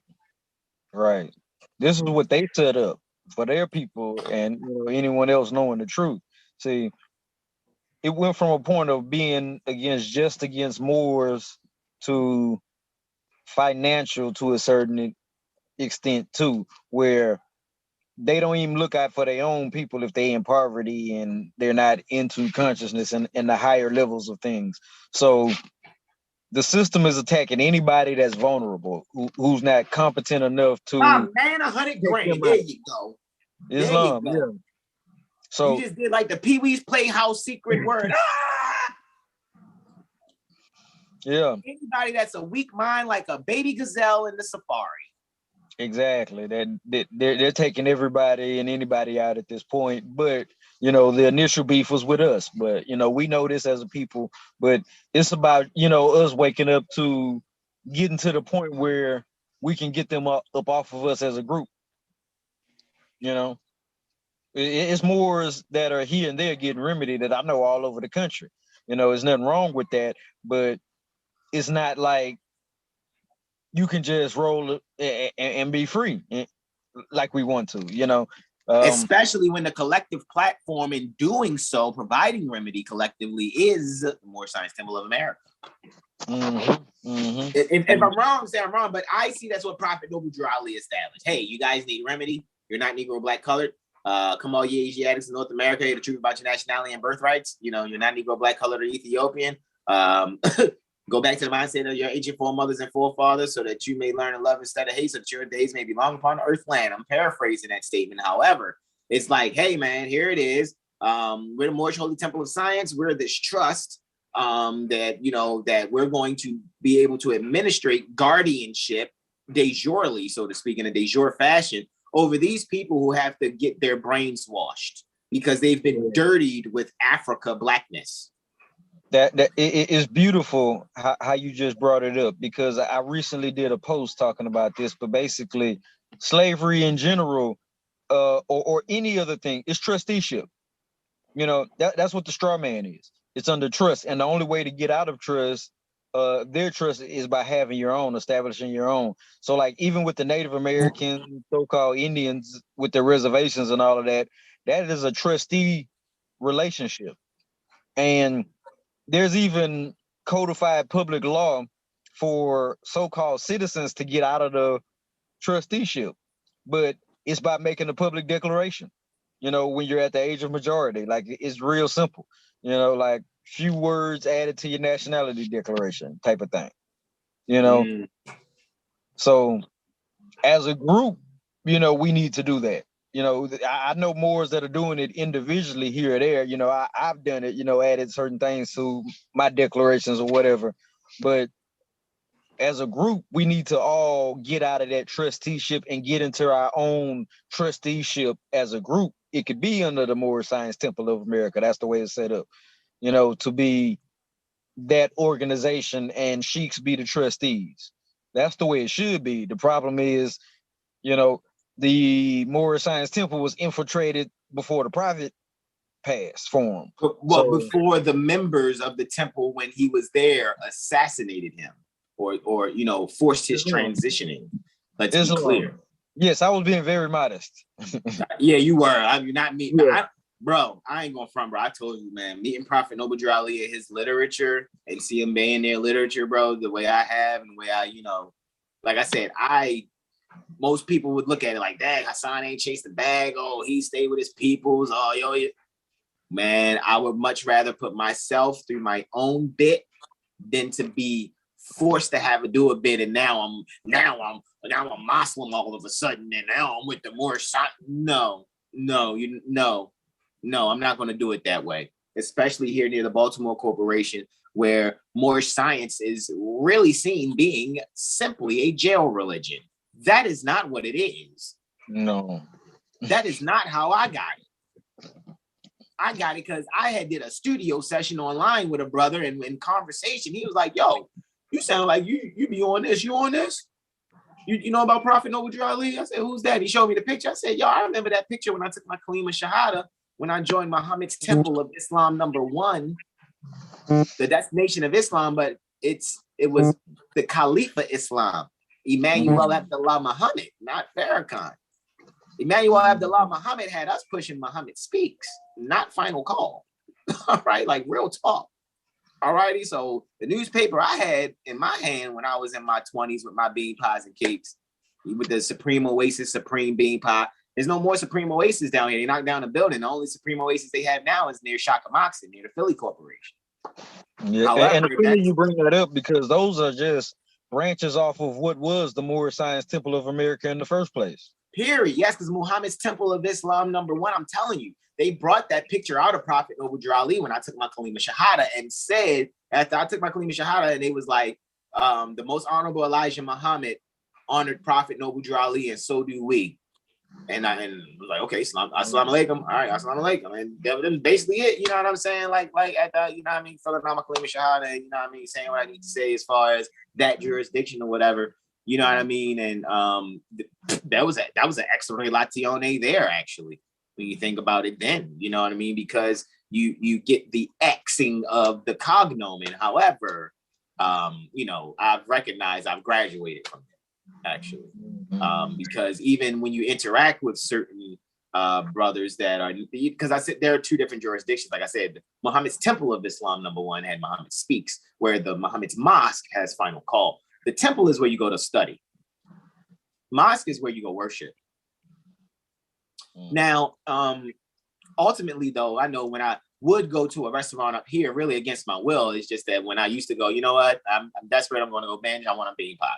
So I would go and get this subpar bean pie around a corner of these people that are with, you know, the Farrakhan Mosque. And even I noticed in their product, it's just the food at Supreme Oasis tasted better. The pie was better. It looked different. The care that they took, it's just like you can see the difference. Long story short, not knocking, you know, those with Muhammad's Mosque. However, what I actually realized though, bro, is like, spirit is everything. Spirit is really, really, really, really everything. So the point I'm making in all of that is when it really comes to speaking about where we are and things that we've done, and as far as extralatione and here and there, joining this there, joining that there, what I actually realized is it is all connected. It really is. It's just so that, you know, for some reason, Wallace Ford, who is termed as a law in the flesh, the most Master Wali Farad Muhammad, right? For some reason, him and Elijah Pooh Bey, termed the most honorable Elijah Muhammad, decided to have a so-called black man organization called the Nation of Islam, or whatever, as far as it being, we know what it was before. We know what it was and the different things and things before that, because everything came from Moorish Holy Temple of Science, right? However, the downplay is real because of the fact that that's not a de jure organization either. It's housing people that when they see someone with the fez on, and it's the point I'm making about I can tell I graduated, when they see a fez on and they ask you, yeah, brother, assalamu alaikum. Wa alaikum salam. Yeah, man, you a Moor? Brother Hasan Ghaziel Bey. Oh, man, how you get your Bey? When I heard that language, it's like, oh my God, they must think like you have to like one day get, you know, on a special shopping spree where you go pick out your appellations and, you know, oh yeah, down aisle 7 here, we got, you know, free national appellations, and you can pick out your L or Bay as you choose. You know, we got all capital L's, we got lowercase, we got capital B's with the B's with just a capital B and lowercase E. Like, is that how you look at it? How'd you get it? Oh, well, you know, one day I was pouring a box of cereal and look at the bottom of it was my nationality. You know, it was my title to my nationality. Like, it was one of the prizes in a cereal box. You know, they don't like have the birthright concept. Say that again. They don't have the birthright concept when it comes to their appellation. Yet it's like a nation, though. Yeah. Culture is in the language, bro. Like that's why I don't really think I have to do anything. I think I can pick people's things apart, and I don't want to. But we're here to help people improve if they want it. You know, if they really want it. So anyhowser, let's move forward. I'll check all those text messages. I have a lot of post-production work to do. I have to do our thumbnail for our weather report Wednesday. I'm gonna do the thumbnail for this one. You know, I have emails to send out, right? All that, man. I'm just doing a lot of work. We did a lot of work last night also. And just making sure we're just, you know, continuing to be active, man. And that's where the planets are right now. So let's just move forward and not being too verbose, right?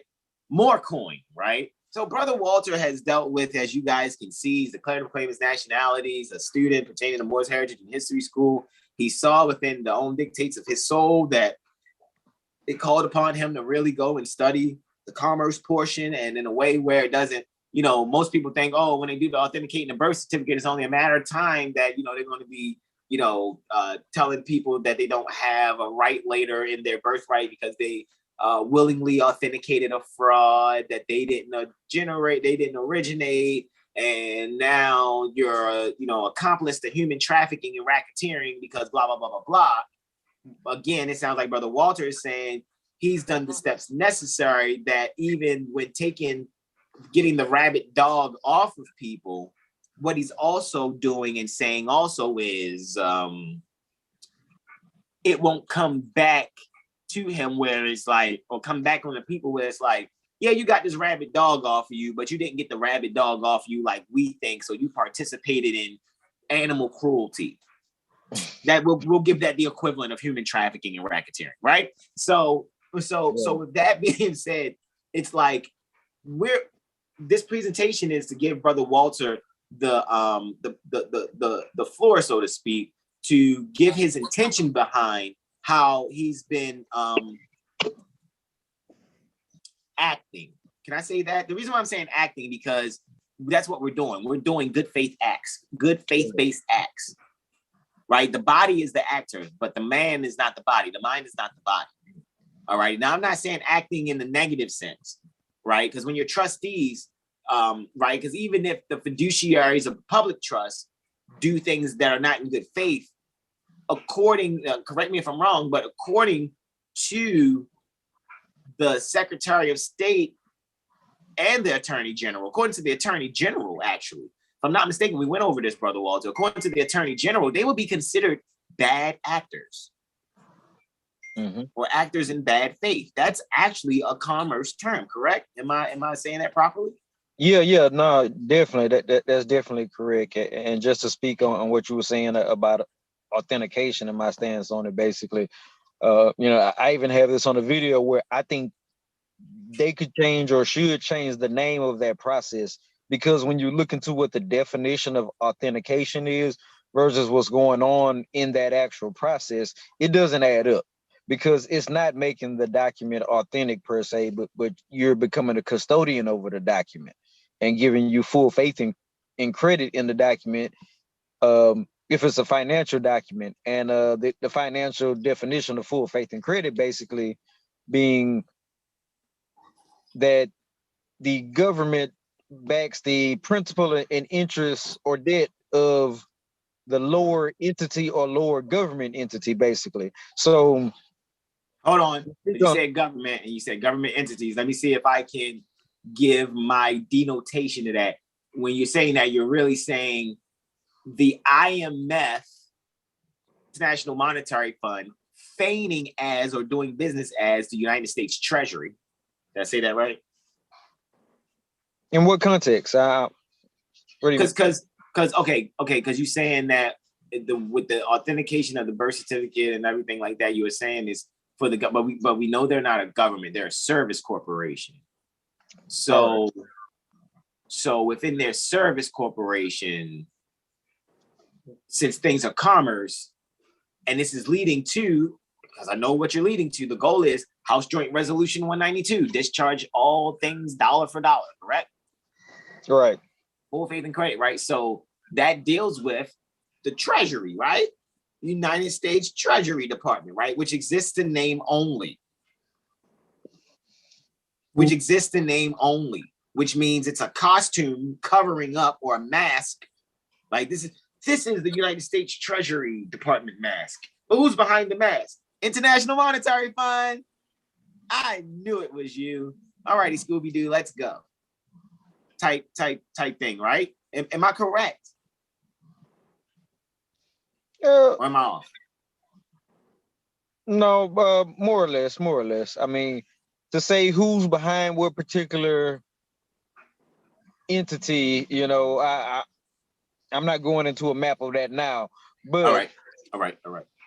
As far as the Treasury, being the company that's supposed to honor your full faith and credit, that's correct. Islam. All righty. Gold was taken out of circulation. They said we're supposed to discharge the debt of the people. Well, the Treasury was the ones that were put as trustees to say, okay, we're going to clear this. They're the ones that handle that. So you're just go ahead. I'm listening. To be able to do that, you just have to be of age of majority.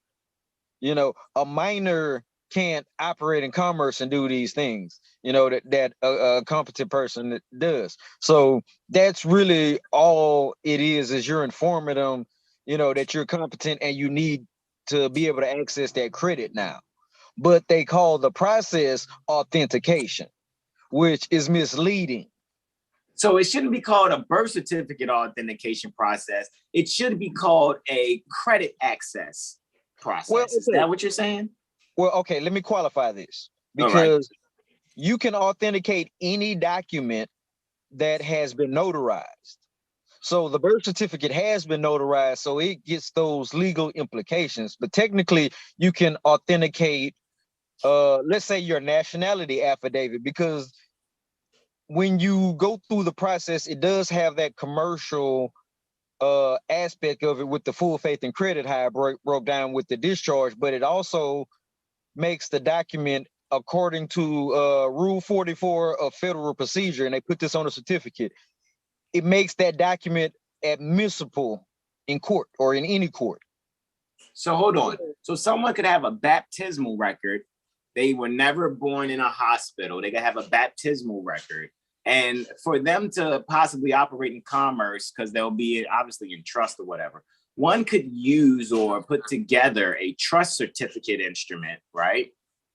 such as a baptismal record, use the trust seal, and then according to notice to eleemosynary, get a seal from the Secretary of State or someone deputized thereunder, and then that can be authenticated. That's what it sounds like you're saying. I'll put my seal Absolutely.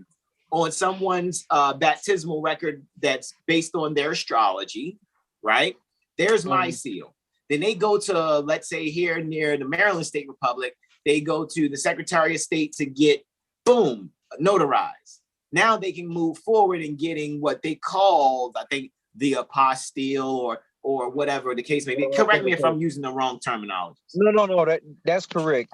They term it apostille or authentication based on what jurisdiction or what country that you're saying you're going to need to use the document in. So they're not really looking to check what you're doing with the document, but they're asking, are you trying to use this document in any other country or jurisdiction that is basically domestic to us because of their international agreements with the Hague Convention or treaty? So that's why most, not we, because let me just be straight, but I'm saying in general, a non-Hague, right? A non-Hague country. That means a country that's not a part of the Hague Convention. Yeah, they haven't signed on to that particular treaty, this international treaty that most of the countries have signed on to now. So, like dealing with how we were talking about the United Nations, every country in the UN basically signed on to that Hague Convention. That's the treaty that they have amongst each other, that they're operating almost as one. And the jurisdictions, even though they're technically supposed to be international, they have comity with each other. Which means they're going to respect one another's practice. They're going to give each other reciprocity type of. Right. Yeah. So you would only need an apostille, let's say, if you were trying to take, let's say, your diploma from Harvard out here and go to Oxford in so-called England. That you would get that apostille because they're in that same type of jurisdiction. So they're going to recognize, because you would want the one institution's credits to be applied or utilized when you go to another institution instead of having to start all over again and build those credits up. Exactly. And those credits could be, through university credits, or this could be a bond where these are financial credits. All righty. That's why I say the name of the process that they call authentication is very misleading, because when you really know what's going on, it's so much more than just confirming that a document is authentic. That's not really what's going on. There's these other things that are going on in the background, but it wasn't until I really did my due diligence and study into the process that I realized that, because I was against it at first when I heard authentication and saw certain. Well, we come out the same school, of course. We all learn, exactly. So it was people doing videos on what they thought authentication was just based on the Black's Law definition, but that's not procedurally what authentication is, or the process of it is. So it doesn't match up. And if you don't look past just what the name is, you won't catch it. Correct. Because instead of getting caught up in the cover of the book, you're saying that when you actually read the book itself, you're really just simply, even like I said, let's take it back to the baptismal record, which predates the birth certificate instrument and is enforceable on the DS Form 11, which is for if people want to get a passport, if they decide to do that. So you have this baptismal record and family Bible type record, right? And now you have your family seal on it. That's seal number 1. Notice to eleemosynary. Now you go to a notary public deputized under the Secretary of State, or go to the Secretary of State themselves, and now you're getting their notarized seal. that seal number 2 after the first seal, and probably the seal even before the family seal will be a thumbprint, right thumbprint. And then after that, now you can move forward in getting the apostille, because now you would have an instrument to utilize if needed, as Brother Walter is saying, for your commercial identity. Did I do that properly? Yeah, that's correct. You can use it for commercial identity or for court record purposes as well. So, like you're saying with a baptismal record, if you were to get it notarized and authenticated all the way up, at that point, you could utilize that instead of, say, a birth certificate. And if you had to use that, let's say, in a criminal defense of yourself, since it's authenticated with the seal of the United States of America and all the subordinate seals, that said court would have to take that as truth and fact. Because therefore you would then be a state element, and if you were to be obtained, as soon as the Secretary of State is on notice of that, it's like you got to release them, or somebody is supposed to make that call, correct? Correct. And I mean, this same process can be utilized with your nationality affidavit, if you wanted to. So that it's admissible as a record in their courts as well. And, that can be done on a couple different levels as well, because I recently did it on the county level, which in certain counties, they'll call it authentication, just like with the birth certificate, because some jurisdictions you have to get the birth certificate authenticated on the county level first. But another name they use for it is exemplification. But basically on the county level, anything that is notarized, they take it before the county clerk and the county judge and have them sign off on it as well. And they put a certificate with it, like they do with the state level and national level authentication. And you're able to use that also, like, let's say you wanted to, instead of doing a court-ordered name change, you could do that with your nationality affidavit and take it to state DPS or Social Security, passport, and all these places, and they'll accept that because it has that judge's signature on it, even though it's your nationality affidavit and truth on paperwork. You just initially bridge your private into the public. Right, by providing a notice of eleemosynary first with our own seal, then the notary seal, and then the apostille. Right. Provided if someone chooses to use that strategy. Exactly. We're not saying that's the end all be all, that's the gospel, that's the one way. Because people have gotten strategies by simply just writing a letter like, you've made a mistake, and I'm sure that this is the law, this is the law, this is the law. Correct your records, and then they'll go, you know what? You're exactly correct. You don't have to do this. Our apologies. We good, G? All right, peace out. Yeah. No, I definitely agree. The thing is, and one of the biggest pet peeves that I have is people make it out to where what we call status correction, proclaiming your nationality and taking all these steps, as if it's a cookie cutter process, when it's really custom to everyone's individual situation. And people that deal with me and go through our service and take consultations from me, that's really what I break down and show them, because there are ways of correcting your status publicly and privately. So it's more about what you're doing, how you want to operate as a Moor. And we're not all in the same situations when we wake up as well. So some people are a little bit further into the system, into the matrix than others. So in order to still operate in commerce, but still have their national status, they might have to take steps that me and you are unwilling to take, like doing a court order name change or something.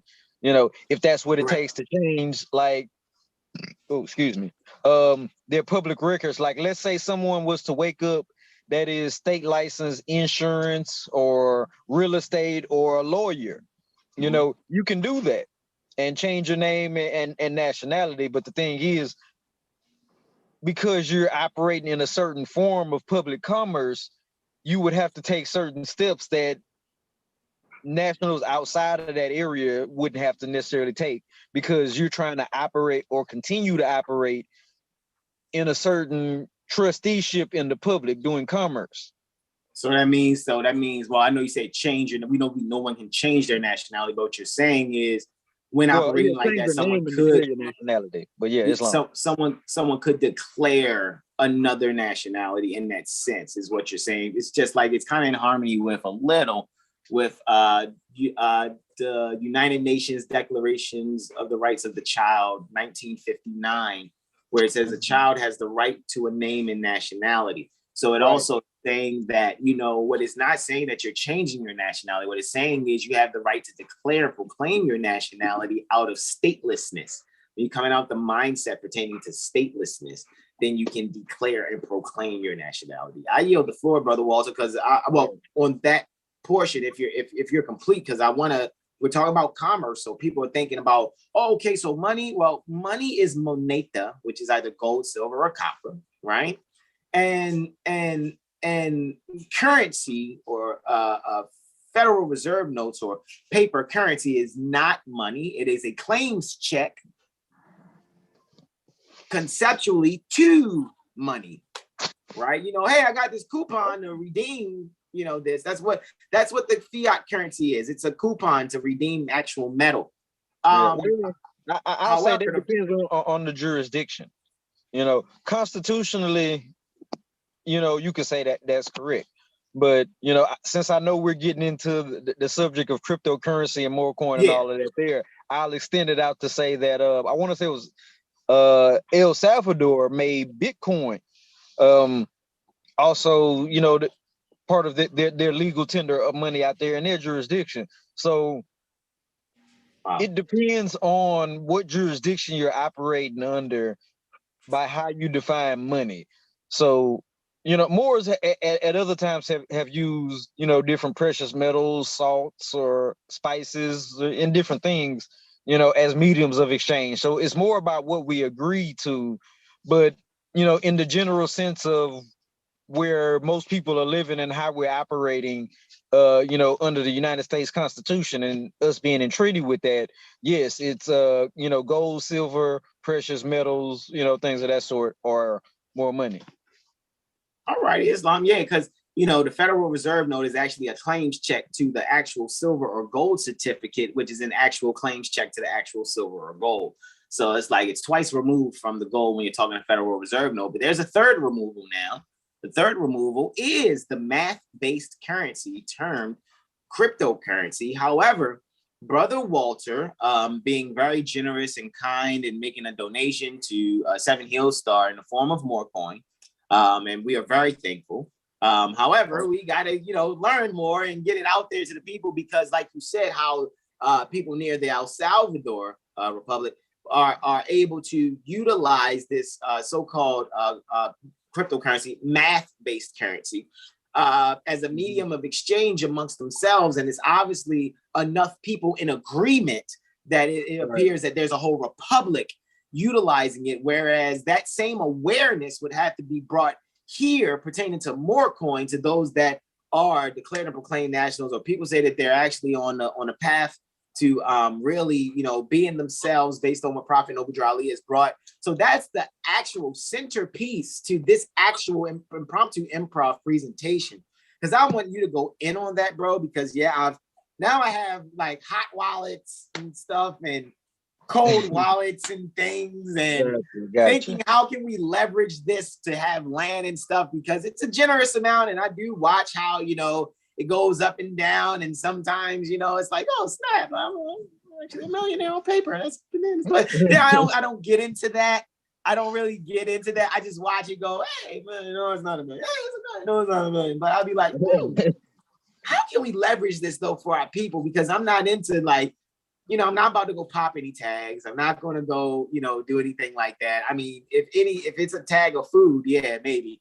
Or tag off of, a vegetable so I can slice it up and tempura batter and fry it maybe. But other than that though, I'm not about to go out here and get, clothes and, do things like that, because my mindset is really set on land, temple, and school, like at its basis, even if it's like an abandoned school situation or whatever, and we can leverage some finance utilizing that math-based currency, all right, to write a bill of exchange and letter of credit, so that we can be able to have that credit extended, so that we can be able to have people to that we can hire to be able to do the remodeling of abandoned properties and things like that. So that's why I want MUURCOIN being spoken on, because I know that you're going to get into the fact that even though it's math-based currency, or what's termed cryptocurrency, it's based in copper, which kind of makes it de jure at its foundation. So, because it's metal. I just said moneta, gold for the sun,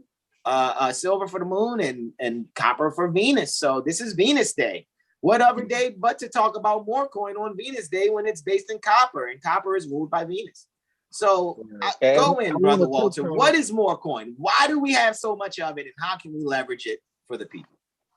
All right. Well, first I want to touch on kind of a little bit of definition of cryptocurrency, because you were saying math-based currency. A lot of more. Because that's in the cryptocurrency encyclopedia. I did send that to you, right? You did. Okay, got you. And I mean, that's correct. But when you look into crypto itself, the word versus crypt, which we know the death implications of crypt and all of that. A lot of more see that versus crypto, which is more of secret when you look into the etymology, or what I describe as private currency.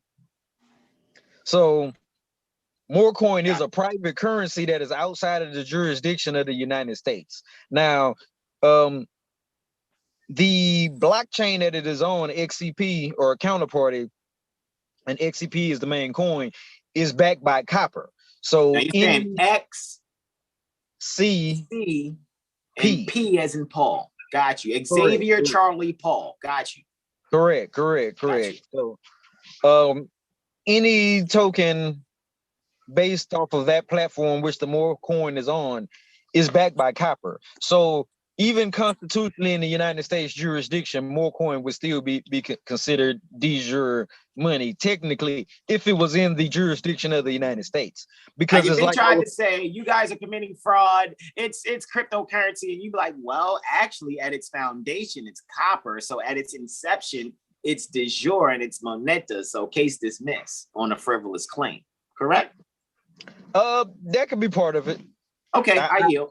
I hadn't necessarily considered it like that, but the thing is, it's already outside of the jurisdiction of the United States. They haven't really totally come down on regulations for crypto. They're just now starting to, and like with the internet being outside of any particular jurisdiction, crypto started off like that too. So anything that was basically what you could say grandfather or the godfathered in before they started the case with XRP or Ripple blockchain, which they started doing the first regulations with that coin in particular, because they sued the Security Exchange Commission, I want to say, is who sued them, or the Department of Justice, one of them. But they were sued, and it was basically to give clarification on crypto, because people have created billions of dollars worth of assets that are in a realm that is untaxable to them, and which is why they hate it, and they trying to do everything they can to get into the game of crypto and create what they call centralized blockchains, which are backed blockchains. So the IMF is in on a lot of these big centralized platforms, and they're soaking up a lot of the coins and tokens that people are making, versus a decentralized platform that is literally person to person. There's no centralized bank in on what's going on. So in a centralized situation, it's like Cash App or one of these other ones where you can buy and sell your Bitcoin instantly and it'll show up in your wallet.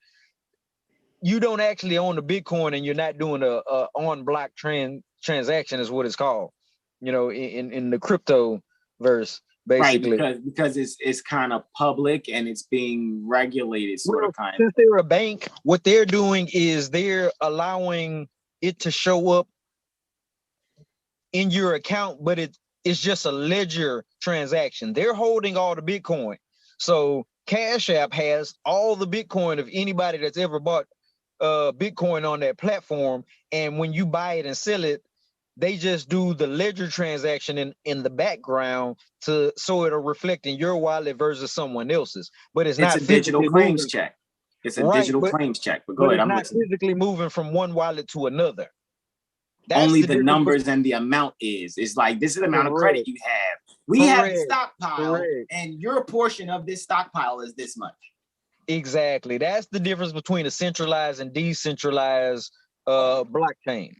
So a decentralized blockchain is undermining, because they're saying they're mining coin. And when you check in Henry Campbell Black's Law Dictionary, 4th edition, or you even check the etymology for mine, if you think of it, would be the image of, imagine a depository of gold, like, for example, like Fort Knox. And it's probably impenetrable underground. But the idea is to infiltrate underground and undermine, so you're going on, you're mining under so that you can infiltrate from below or attack the enemy from, but that's the idea. So when you're talking mining, when people are like, how are you mining? It's not like you're going into a quarry and with like a chisel and banging rock, you're not doing that. That's where the math comes in, is the mining. That's what I'm saying. Yeah, that's why I said math-based currency, because and I definitely agree with it. Yeah, because you're using math to undermine centralized banking. And now centralized bankers are using their strategies to undermine decentralized platforms. Did I say that properly? No, absolutely. Like when Bitcoin was created, the so-called creator, because no one knows if the guy really exists, but his name was like supposedly Satoshi or something like that, who the Satoshi is like the cent version of what entire Bitcoin is basically. But in the white paper, or what was like basically a prospectus that they do for all cryptos now, that was basically what he was saying, is that he was trying to undermine the banking system and all of this and make them irrelevant. And that was the point of cryptocurrency and Bitcoin in the first place, is to take that human hand out that is causing all the issues, because that is where the taxation and inflation and things like that come from, is from people, governments, trustees, whatever you want to say, having their hand in the system as opposed to it being automated. Correct. So when people start having a stockpile of your things, like when Franklin Delano Roosevelt had put out the Emergency Banking Act, which was really a robbery, a national robbery of everyone's gold. Correct. And now that you have everyone's gold, and now they're taking these claims checks, now you have created a means for Brother Walter to have to get a rabid dog off of people. Did I just bridge a huge gap and fold space and time between 1933 and 2022 right now? Because it sounds like that's where it starts. Once you lose your fucking gold, it's a wrap. You're going to be stuck into this fiat system of trying to figure out how to get the fuck out of feeling like you're a slave, or you're being forced to a specific performance. You're being obligated to perform a specific performance. So now it's like, okay, well, we're tired of this. We're tired of that. That's what I'm saying. The people are saying, okay, so let's decentralize this centralized system of getting our energies off of these batteries called wards of the state, chattel property, who are not declaring and proclaiming their humanity, their nationality. So since they're not doing that, they gave us their gold, because if they would have really kept their gold, they would have kept their gold. But for those of them that gave up their gold, okay, majority gave up their gold. Those that do not give up their gold didn't. So we're going to make up some arbitrary act of Congress and say, we're going to take your stuff, even though we know that makes us belligerent trustees here at Morocco, but we don't care because most of you don't have your minds. Am I saying this correctly?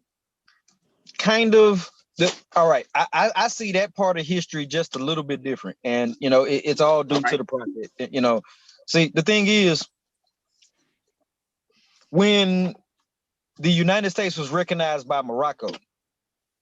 There was a loan for, you know, what I've been told, you know, was $1 million in gold. That's the rumor, you know, but it is recognized by George Washington in his letter to the Sultan of Morocco when he was like, hey, I appreciate y'all for recognizing us, but my bad for being behind on them payments.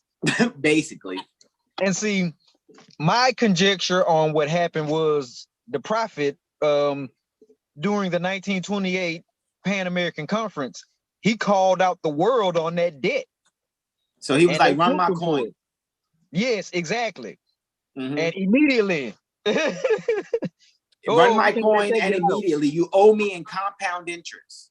Yes, exactly. So immediately after that, you know, off with his head. And look, since they just said, you know, we owe Morocco all this gold, we're going off the gold standard altogether. Gold is no so hold on. So they took out the profit, they went off the gold standard, and then but before they went off the gold standard completely, they put in place of the profit a substitute, a vicar. In 1929, that's where you got this city, this Vatican city state now. Yeah. No doubt. I was skipping a little bit through the history, but yeah. No, you're good though. But you made an excellent point about the prophet at the Pan American Conference saying basically, run my coin, you owe me in compound interest. And everybody and the world went off the gold standard. They continue to violate the laws of nature. I mean, they had no choice. They didn't have the gold. You know, they had been so they had a choice. They had a choice.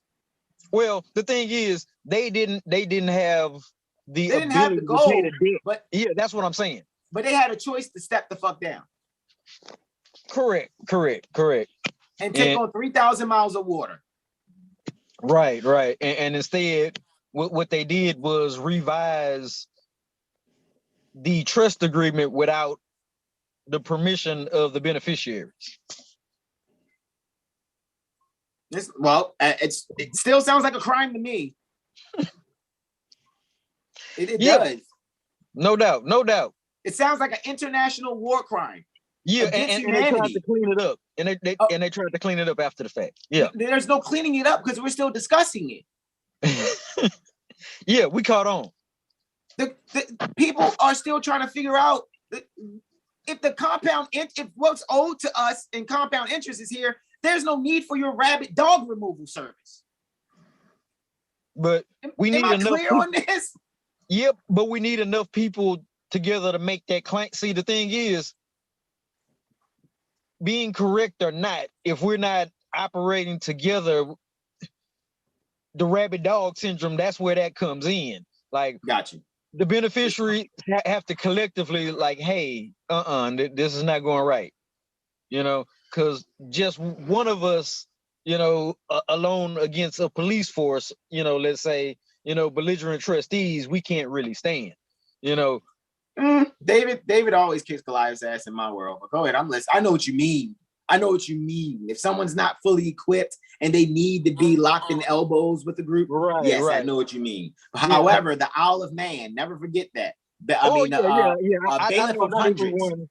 Was the Bailiff of Hundreds, right? Hold on, I'm sorry, what you saying? Oh, I was saying not everyone has that same glow. Exactly. But you know, we're like 100 men. The Bailiff of 100, isn't that in Henry Campbell Black's Law Dictionary, 4th edition? I have it close. Where if we look that up. Yeah, no, that's correct. Huh? I was saying, yeah, that's correct. Yeah, because it's basically saying like we have like, even though it's one of us, we got the power of like 1,000 men. I'm paraphrasing.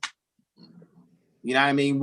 A word from us conquers 1,000 men. Just because it's 1,000 men there doesn't mean that our one word doesn't mean shit, which is actually in harmony also with the term in Henry Campbell Black's Law Dictionary, 4th edition, the term spelling, where, you know, intent supersedes spelling. So actually our intent, even Prophet Noble Drew Ali's intent of run me my coin,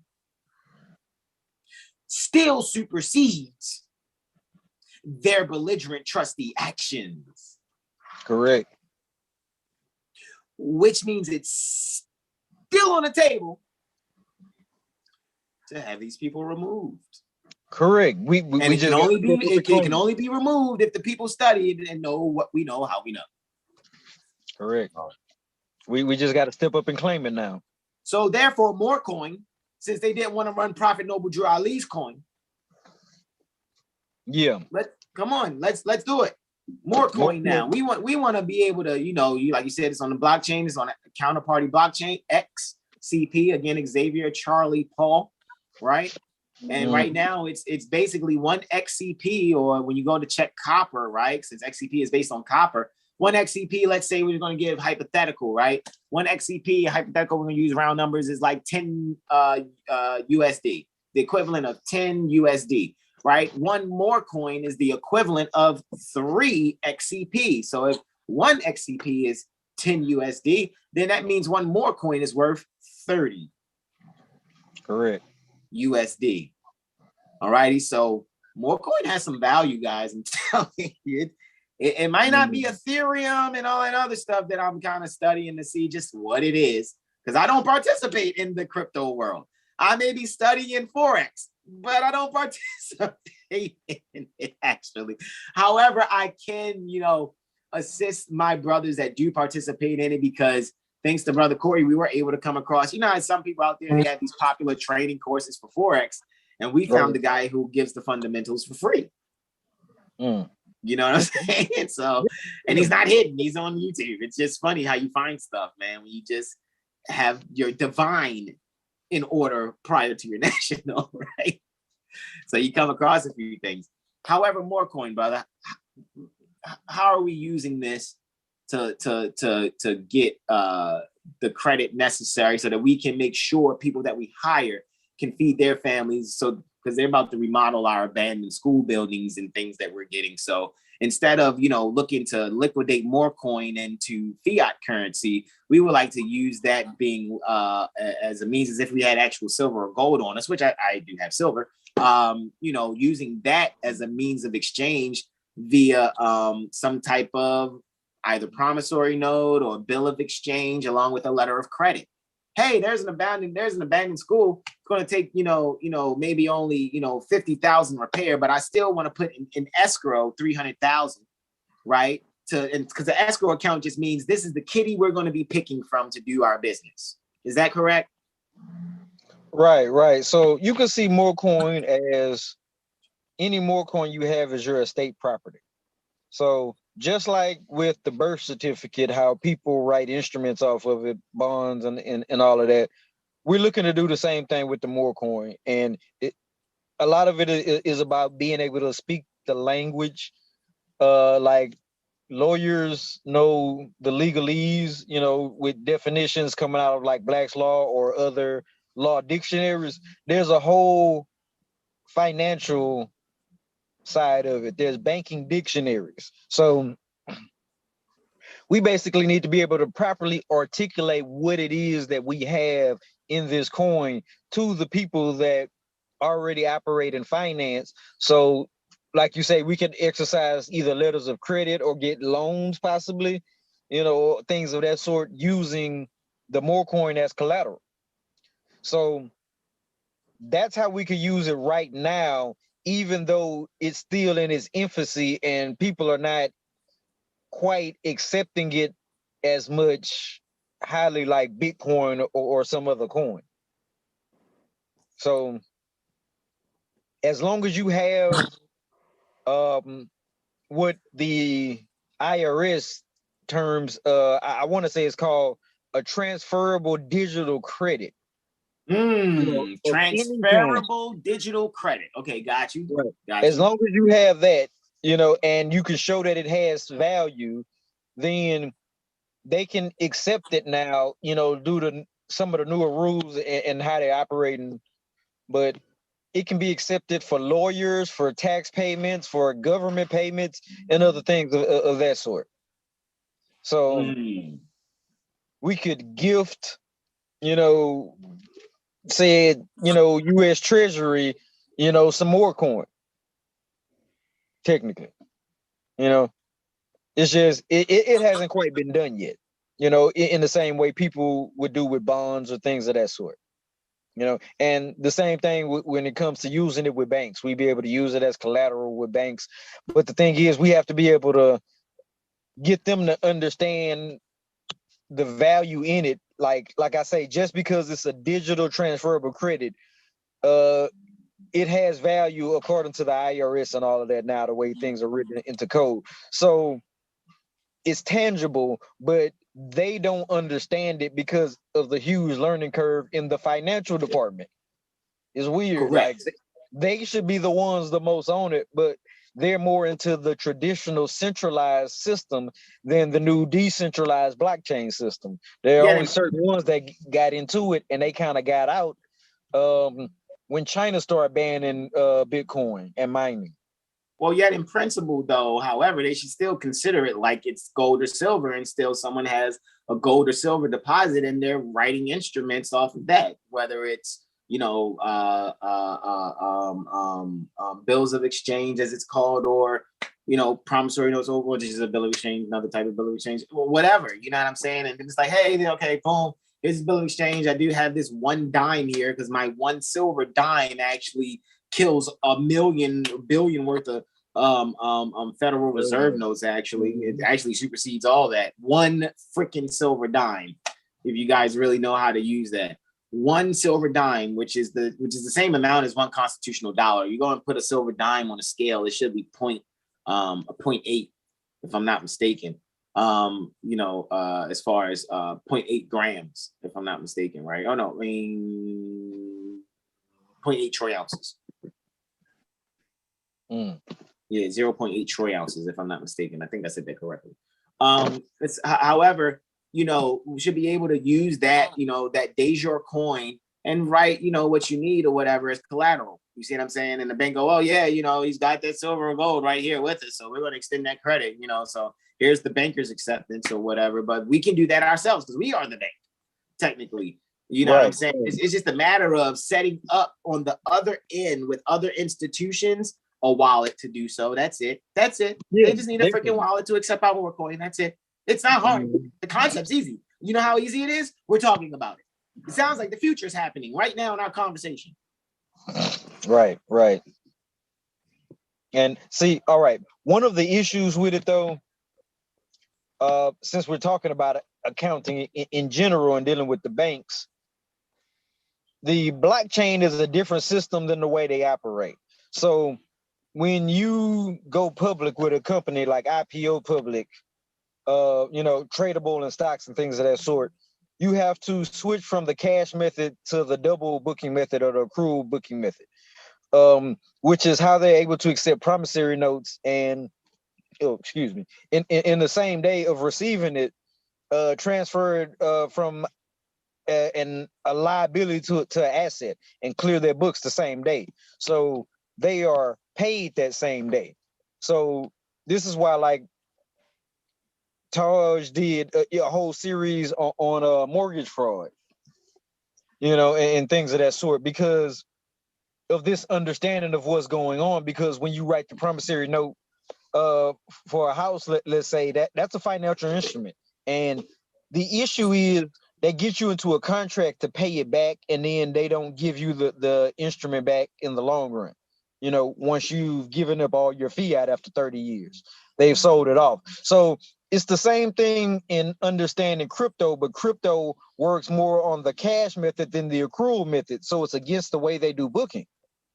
Because in the cash method, it's like what you have in hand versus what the other person has in hand, and you exchange for fair value. Whereas in the accrual method, somebody's able to write you a promissory note, another instrument, and then you can clear it on your books that same day, whether they've actually paid you or not. So it's a deferred payment. Correct. It's where IOUs came from, which is what the Federal Reserve note is. Yeah, exactly.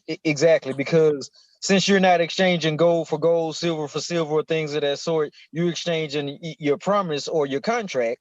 You know, that's all there is in the way they operate, and they make it so where you have to clear your books every single day.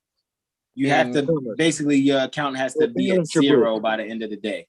Correct. They have to balance the book at the end of the day. So my thing is of doing that and still on the back end they get you to agree to pay the fiat through a contract and then don't give you your instrument back. So you've given them something of value, you've given them fair value back, but then they don't give you your original gift. And that's where the problem comes into. And can't you request it though? Can't you request the original gift back? yes, you absolutely can. But the thing is, they sell mortgages and promissory notes, you know, almost immediately. Like, so technically, that means you just wrote a promissory note saying you have a certain amount of gold. But if they're selling the promissory note, now it's gone into this chain of sale, and it's like, okay, that means it's possible no one will ever call it. No one will ever go, all right, this IOU says it's worth this much, man. Who is it? All right, let me call them. Well, the thing is, yeah, man, I got this promissory note I think you wrote about 10 years ago, man. Can I get that one dime? Can I get that one silver dime? It's like an NFT. Go ahead, I'm listening. I'll say it like this. According to their law, statutes, or whatever you want to call it, it's illegal for them to sell the debt in the first place. Because it's novation, right? You'd have to define novation for me. Novation is trying to take care of a debt with a debt. Yeah, you could say that. So say you owe me one silver coin and I give you an IOU in lieu of that. That's novation. Yeah. That's which is what everybody's committing, like when exchanging Federal Reserve notes. It's novation. You can't do that. As a violation. You can't tender a debt with debt. Tendering a debt with debt is novation. Yeah. And see, yeah, it's like that, but they're doing it twice. So they're double criminals. Got you. Exactly. They're double dipping. You sign the promissory note, let's say for your $250,000 property, and then they get you to agree to pay in fiat this $250,000 again over 30 years. That original promissory note is worth the full $250,000, but they sell that off immediately and then say you still owe them when really they've been paid already.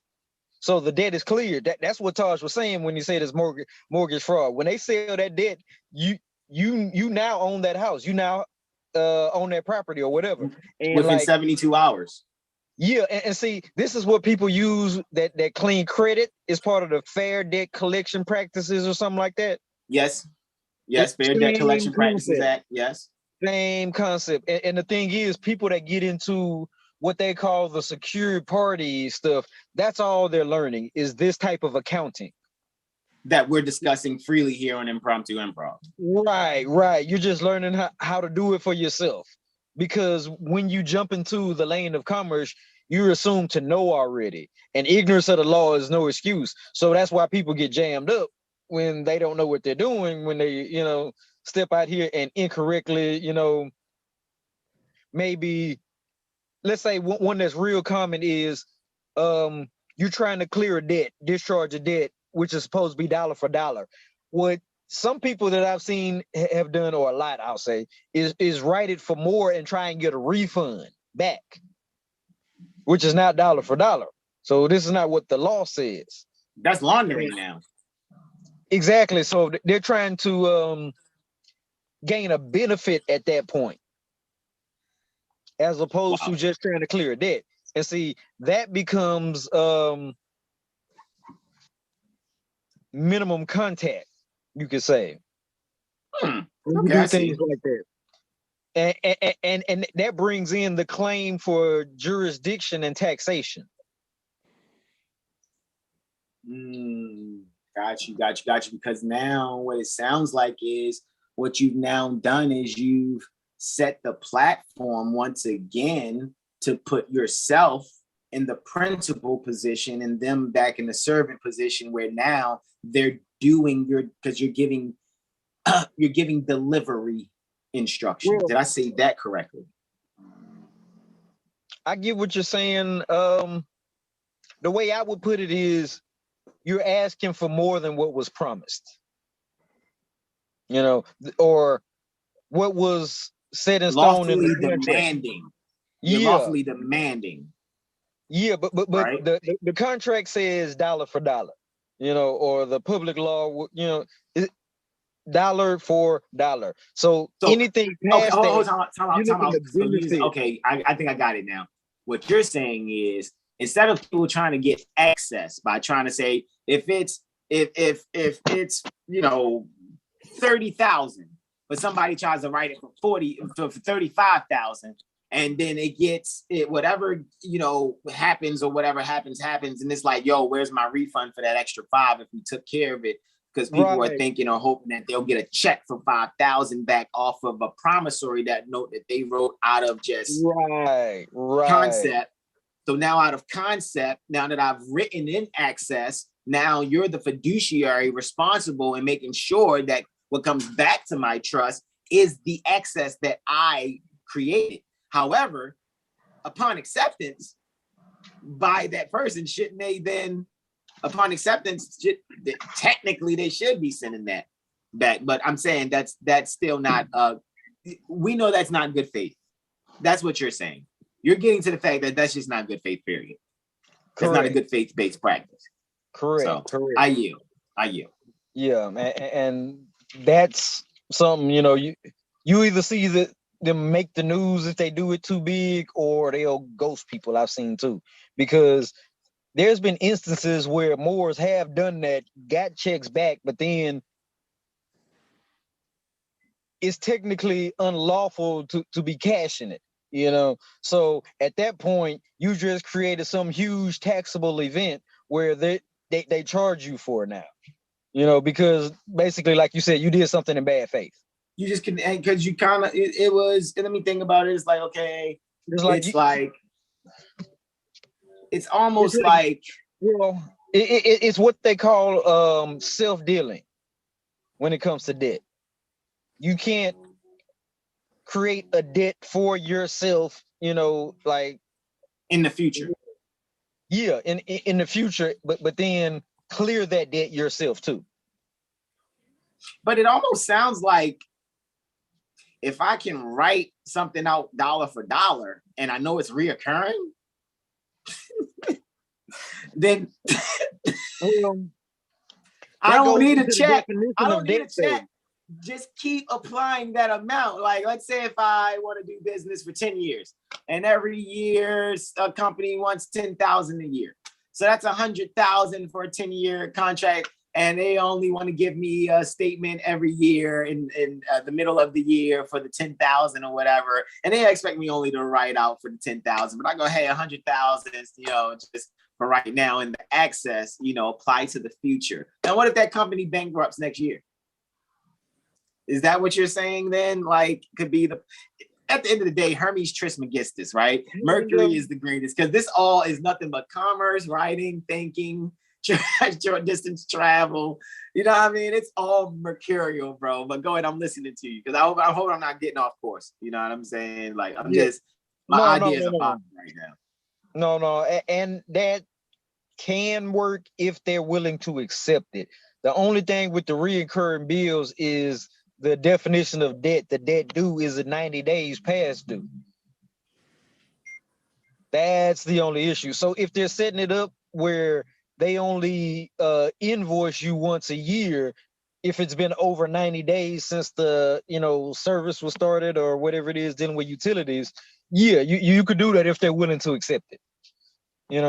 So the negotiation and contract always plays a role. So that means some people could set up their, not to cut your wisdom, just to add to it. So some people could set up their utility accounts to be balanced every 3 months then. Because you said the accrual method. So why don't we accrue the 90 days worth? So it makes that strategy that much quicker, instead of waiting the 90 days and having 2 months without utilities, right? Exactly.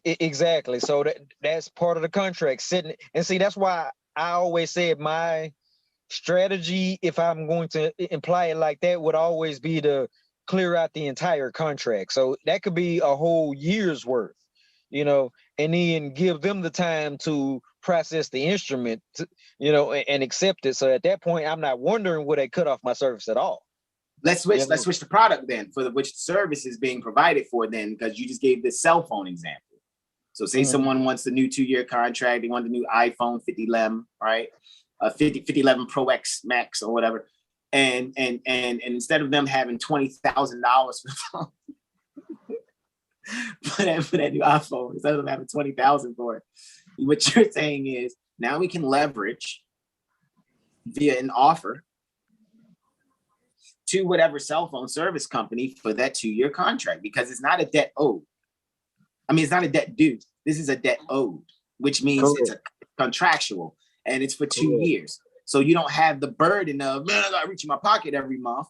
What happens is you have now an offer set up with the CFO of that company, which is the chief financial officer, correct, of that company, where that you can now have this account with them where it's like, you know, I'm supposed to just basically make my own bill of exchange every 3 months or pardon me, let me go back.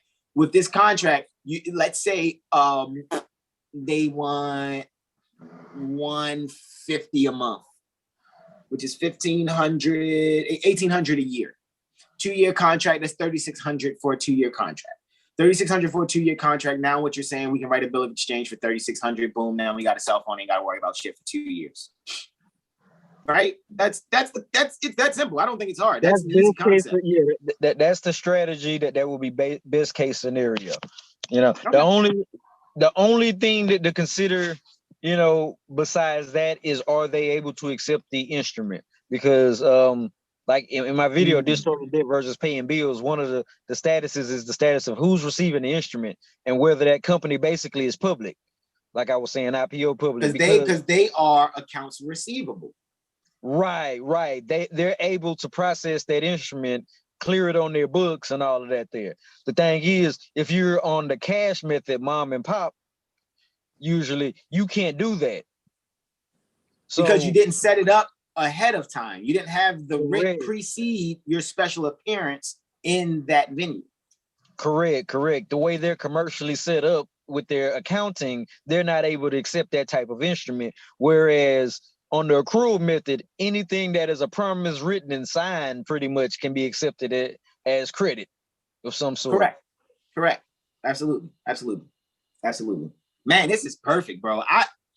It's an impromptu improv. I don't know how it transitions into the segments, how it does, bro. I can just feel it. And I think this has been perfect, bro, from like where our foundation is, where we started studying, where there was some controversy and you putting PDF 417 barcode for I want to go a little bit further into that too, that controversy, because I didn't mention everything, but real quick. All right. A lot of that started with another Moor who came out. He basically did something like a copy of our IDs, and then he slandered RV-Bey publications and any other body that didn't have IDs with barcodes. Wow. And called what the state called. I do remember that. Yeah, the state calls theirs enhanced state ID or enhanced driver's license. He called it that. Yeah, he called his an enhanced driver's license and said everything else was obsolete. So that started a conversation of slander against barcodes on IDs in general. So I'll say the people of RV-Bey didn't really do their research because they were just playing self-defense. And I give them that credit on that for not doing the full due diligence into the barcodes, because they were going. They had a rabid dog on their ankles. Yeah, exactly. And even in the video that they did first talking about it, Sister Ross Mariah, she said that she didn't think the video that she saw and the other brother were the same person. Basically, my video that she was shown originally versus the other guy who did the slandering, because somebody in the RV-Bey camp actually showed her one of my videos months before all of that stuff jumped off. So they had already knew about it. So it wasn't a major issue until dude came out and was like, all y'all nationality cards are obsolete now. Yo came out and did the hip hop thing in nationality. He was the 50 Cent of nationality cards. Right. And see, everybody else was Ja Rule. You know, I caught the blowback on it too, even though I didn't make the comments, because I was the original one, you know, to start that implementation, you know, out here in this territory before we start doing it public for everyone else. Most people thought that RV Bey and them were talking directly to me, when really all of their arguments were going against the other brother and the stuff he was saying, because they hadn't checked out any of my videos and stuff that I had put out on the situation. They were looking at what he said, not versus the research that I had done. And I'm not even sure, you know, to this day, how much they've seen at this point. But that was a real interesting situation, the way it turned out. And I want to put that on the record. Yeah, it was, bro. It was, because I'm telling you, that's one of those, you know, because people know how I am. People know how you do what you do. But to see us, you know, together, that's when people be like, "The fuck is Hasan on? Hold on, what is wrong?" Because people have their general opinions, which are no proof of truth, right? Right. So the generalities of man, you know, there's no, you know, they're nothing basically, because they have no proof of truth. So for me, though, and what I've seen in interacting with you and before, you know, brothers that are no longer, within the fold, that we had mutual, you know, interactions with, it's like, all right, I think I actually see what it is overall. And I know just with me, it's like, what I saw was people, getting hemmed up because Prophet Noble Ali said the 14th and 15th Amendment is not for my people. So anything dealing with the 14th and 15th Amendment, I don't even deal with it. Anybody try to adjudicate upon my life's energy trying to do so, I've never filled out anything other than giving a rent, sending it by mail or sending it by fax to the heads, and just pointing out that I'm not participating. I'm not cooperating, I'm not doing any of those things. So you can get over yourselves. This is the law. Boom, boom, boom. Right. However, what I've also seen was people didn't have the time that I've had to study. Right. And had the time that you've had to study. So at the same time, you know, sometimes people need that kind of assistance, because I'm thinking that would have been the original thing that Prophet Noble Ali would have had, you know, established within the Moor Science Temple of America, instead of saying, well, you shouldn't attract that energy to yourself that way. It's like, are we teaching our people about their nationality and birthright so that they can really not have to deal with being under threat, duress, and coercion by corporate agents? You know what I mean? So that's just kind of how I was looking at it, bro. And it's like, for some reason, like, because I know there's some Moors that Moors really rock with, and I've never subscribed to anything that they do. I mean, one of them is one of those Moor Avengers, but I get it. I like history, and I hear it, but you can't talk Black Negro colored around me. You can't talk. You and if you think, oh, you can't tell me how to speak, okay, then I don't belong here, because you don't speak jurisdiction. Culture's in the language, and I'm not going to be an accomplice to fraud. You know what I mean? Like that's where I'm at. So that's why I'm always kind of how I am with.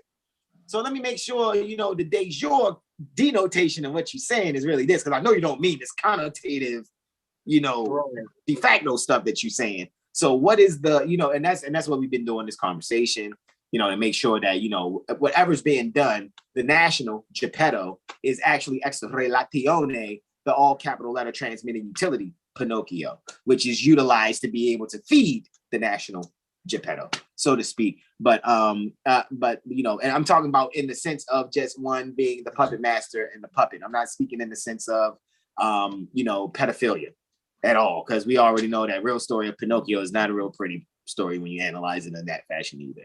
But in the sense of, you know, someone being the puppet master and utilizing the puppet in order to feed themselves or take care of themselves and their family, that's trust operation. That's grantor trust operation right there.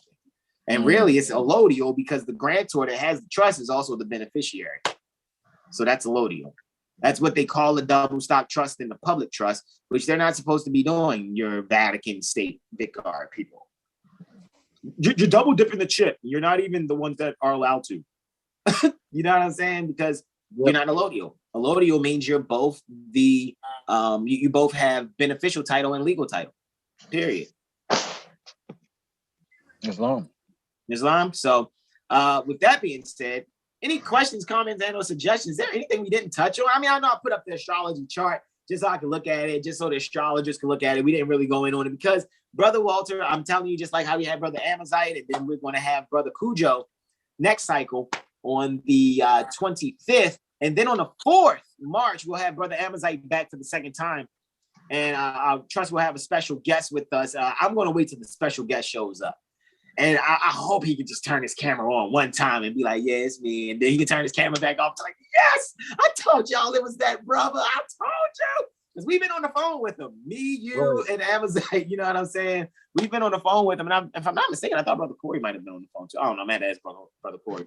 But that was one of those meetings where it was like, I was thinking to myself, I'm like, yo, this that kind of meeting, right? Like before people was talking about having MySpace or Napster before there was Facebook, because it's about to be revolutionary.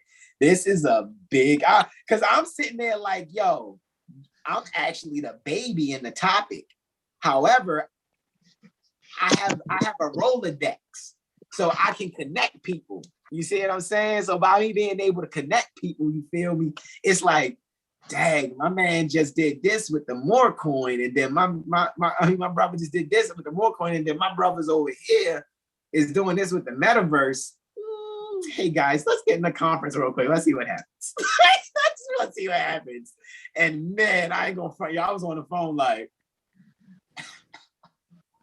oh, this is gonna be huge. I ain't gonna front y'all. I'm just sitting here like, it's just a matter of time, bro. All we got to do is just be honorable and do the right things. And that's what I really see on the forefront, bro. I really didn't see that. So that's where I'm at. That's where I'm going to stay. You know what I'm saying? So that's what it is. Any other questions, comments, or suggestions? The sun's in Pisces, Brother Walter. So this is your season. Yeah, I know. That was actually my one comment that I did have, and it was going in a little bit on the astrology part, you know, since we hadn't done too much on it. Yeah, I'll bring it back up. I'll bring the screen back up. I appreciate you, you know, bringing me on the platform, because one of the things I know about Pisces and my sign dealing with the allegory of the zodiac is we hear the voice of God, but it's said to be only for us, and other people don't listen. And when we do try and tell them, you know, it doesn't really get through, and you know, we're kind of blessed with the curse of seeing people bump their head over and over. True. I'll agree. So, you know, with the sun transitioning into Pisces today, you know, I appreciate you, you know, having me on to be able to not only disseminate the information, but to kind of translate a little bit for somebody that may hear it, but it miss them. Islam. Yep. 0 degrees Pisces, 12 minutes currently in the 7th house, bro. Yeah. Islam.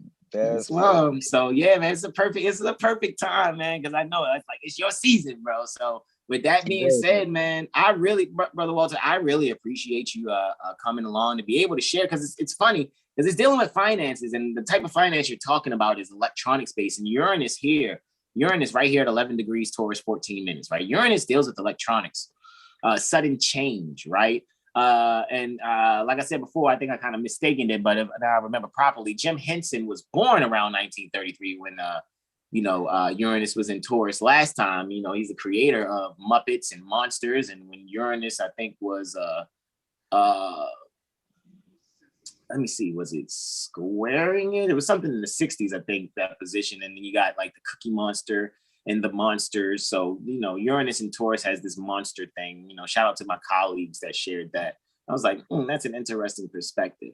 You know, these monster type of beings and energy. So all these people that are going to become cyborgs or having their DNA altered, they're these new genetic monsters, right? And so another part of that, though, is just this, you know, electronic base agriculture, right? So when you're talking agriculture, or you're talking about the land, or you're talking finances, because Taurus deals with finances and your values, most people would, you know, mine the earth, right? So I guess they would go into the earth, they would see minerals and metals and things of that nature. So when you're dealing with that, or you're dealing with finance and value and agriculture, because a lot of people can get their, you know, value from the food that they grow, there's this sudden change and rebellion that's there, or this innovation energy that's there, all righty, this altruistic humanitarian energy there when it comes to finance and values and agriculture. So for Brother Walter to come on today, it's very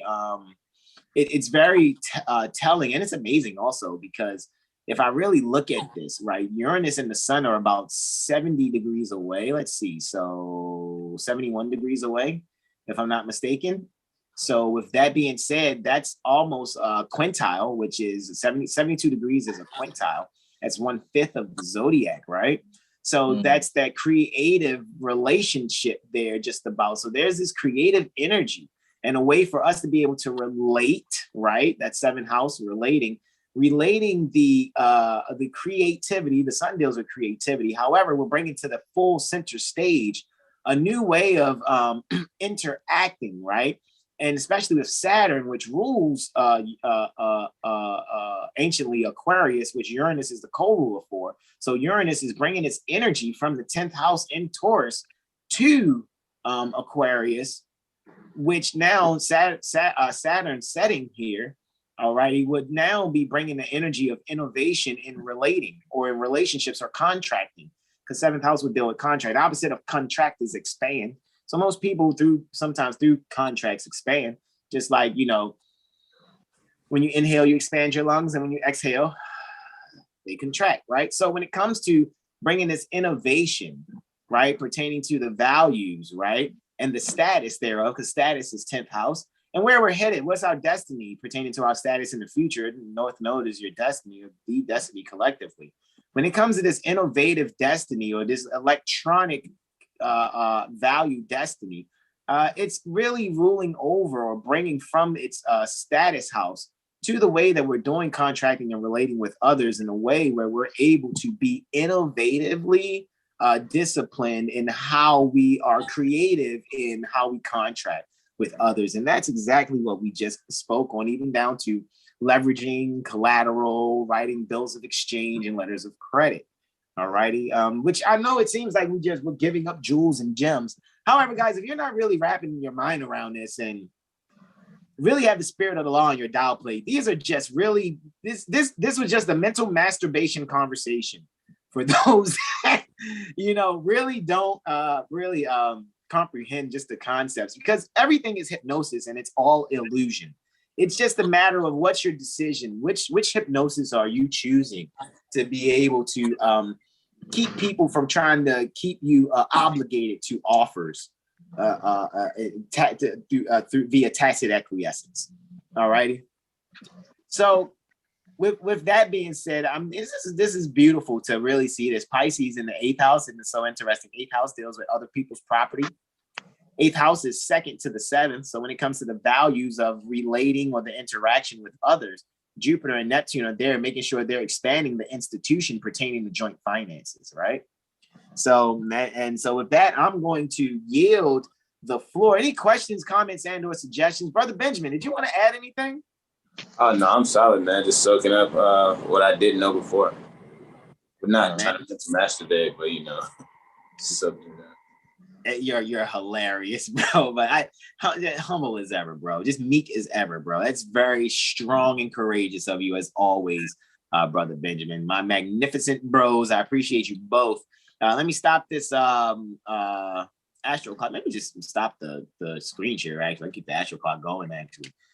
So with that being said, Brother Walter, thank you for being here with us and allowing us to take that as above energy pertaining to the planets, and we expressed it within these last, I'm guessing maybe we've been on for about 2 or 3 hours, maybe going on 3 hours now. You know, that's great. I trust people can go back and look at this and be like, whoa. But I know what I have to do. I have to go and do my post-production for Wednesday's presentation and the day's presentation. I'm going to send these emails out so everybody can get going when they get going, and just make sure we just having some fun. I might just send out 2 separate emails tomorrow. We'll see how it goes. You know what I mean? So everybody check out their emails. Hey, if you're subscribed to 70hillstar.com and you're trying to figure out why you don't see the emails, and we're saying we're sending them out every cycle, check your spam. I've noticed that even when I send them to myself, they're going to the spam folder. Yeah. So we got to make it so it's not spammy. So just, you know, go and check your spam, please, guys, and remove it. Maybe I might have to put up a disclaimer for about a moon cycle or 2 and say, remove all 7 Hillstar emails from your spam. in your Gmail account, because it's some of the most important things you guys can get your hands on. And for them to treat it like it's just for advertisement, it's junk mail. No, it's not. No, it's not. It's the most important email they could possibly get in their lives. Seriously, period. So with that being said, no more questions, comments, and or suggestions, my beloved brothers in whom I'm well pleased. Brother Walter Davis-Bey, you are amazing and magnificent, brother. Thank you for your due diligence. Thank you for coming here and being brave, because I told bro, I'm like, I'm going to ask the hard questions. You know, I'm going to ask the questions, because you got two types of Moors out there. Moors or three. Moors that just watch it and like, I don't really know, I'm on the fence. And then Moors like, yo, brother Walter, on it. And then you got the Moor, see, yo, I knew he was a dirty Moor. See, he's doing that. And then there's me, the fourth type of Moor, like, and we all supposed to be getting along, like isn't unity in the law of the state. So that means we need to be kind of like thinking about what it is we're looking at and making sure we're in honor. Isn't it? I thought the foundation was honor. Like, what's wrong here? But anyway, it is what it is. I trust we did some good here, and we're going to do more good when we bring on Grand Sheik Cujo Adwo L next Friday. I know it's supposed to have been this Friday, but him and Brother Walter switched because Brother Cujo had to tend to his loved ones today, and that was in my book. That's always amazing. So we'll be back with Brother Cujo Adwo L next Friday for our Impromptu Improv Monday. All right, check out Monday. First of all, check out tomorrow for all the emails I'm gonna send that dealt with Impromptu Improv. Our 7-day Astro Weather Report, and even our Intuition Monday from Monday. Pardon me, Intuition Monday. The 7-day Astro Weather Report and Impromptu Improv. But you know, tomorrow's Saturday, so the main email y'all gonna get first tomorrow. Those that are part of the subscription, part of our email list. All right, you know, if you're not, go to 7hillstar.com. All right, subscribe to the email list, and you guys will receive it. Usually, I send out emails on Thursdays and Saturdays. From like whatever happened Monday through Wednesday, you get that Thursday one, and then whatever happened Thursday through Saturday. And that's usually we do the Impromptu Improv on Friday. And then I go create, you guys know I go super ham with Astrology Street, you know, so that you can get your little ones to check out the truth pertaining to their nationality and birthright, so that they can begin to fix their socioeconomic issues and assisting you guys by knowing themselves and their father God Allah, their process which mother chose to call upon all balanced law pertaining to the Zodiac. All right. No questions, comments, and no suggestions. Going once. Going twice. And thrice namaste, my beloved brothers in whom I'm well pleased to you all. Happy Holy Degree, happy Venus Day, Islam, Islam, Islam. Peace, peace. Peace.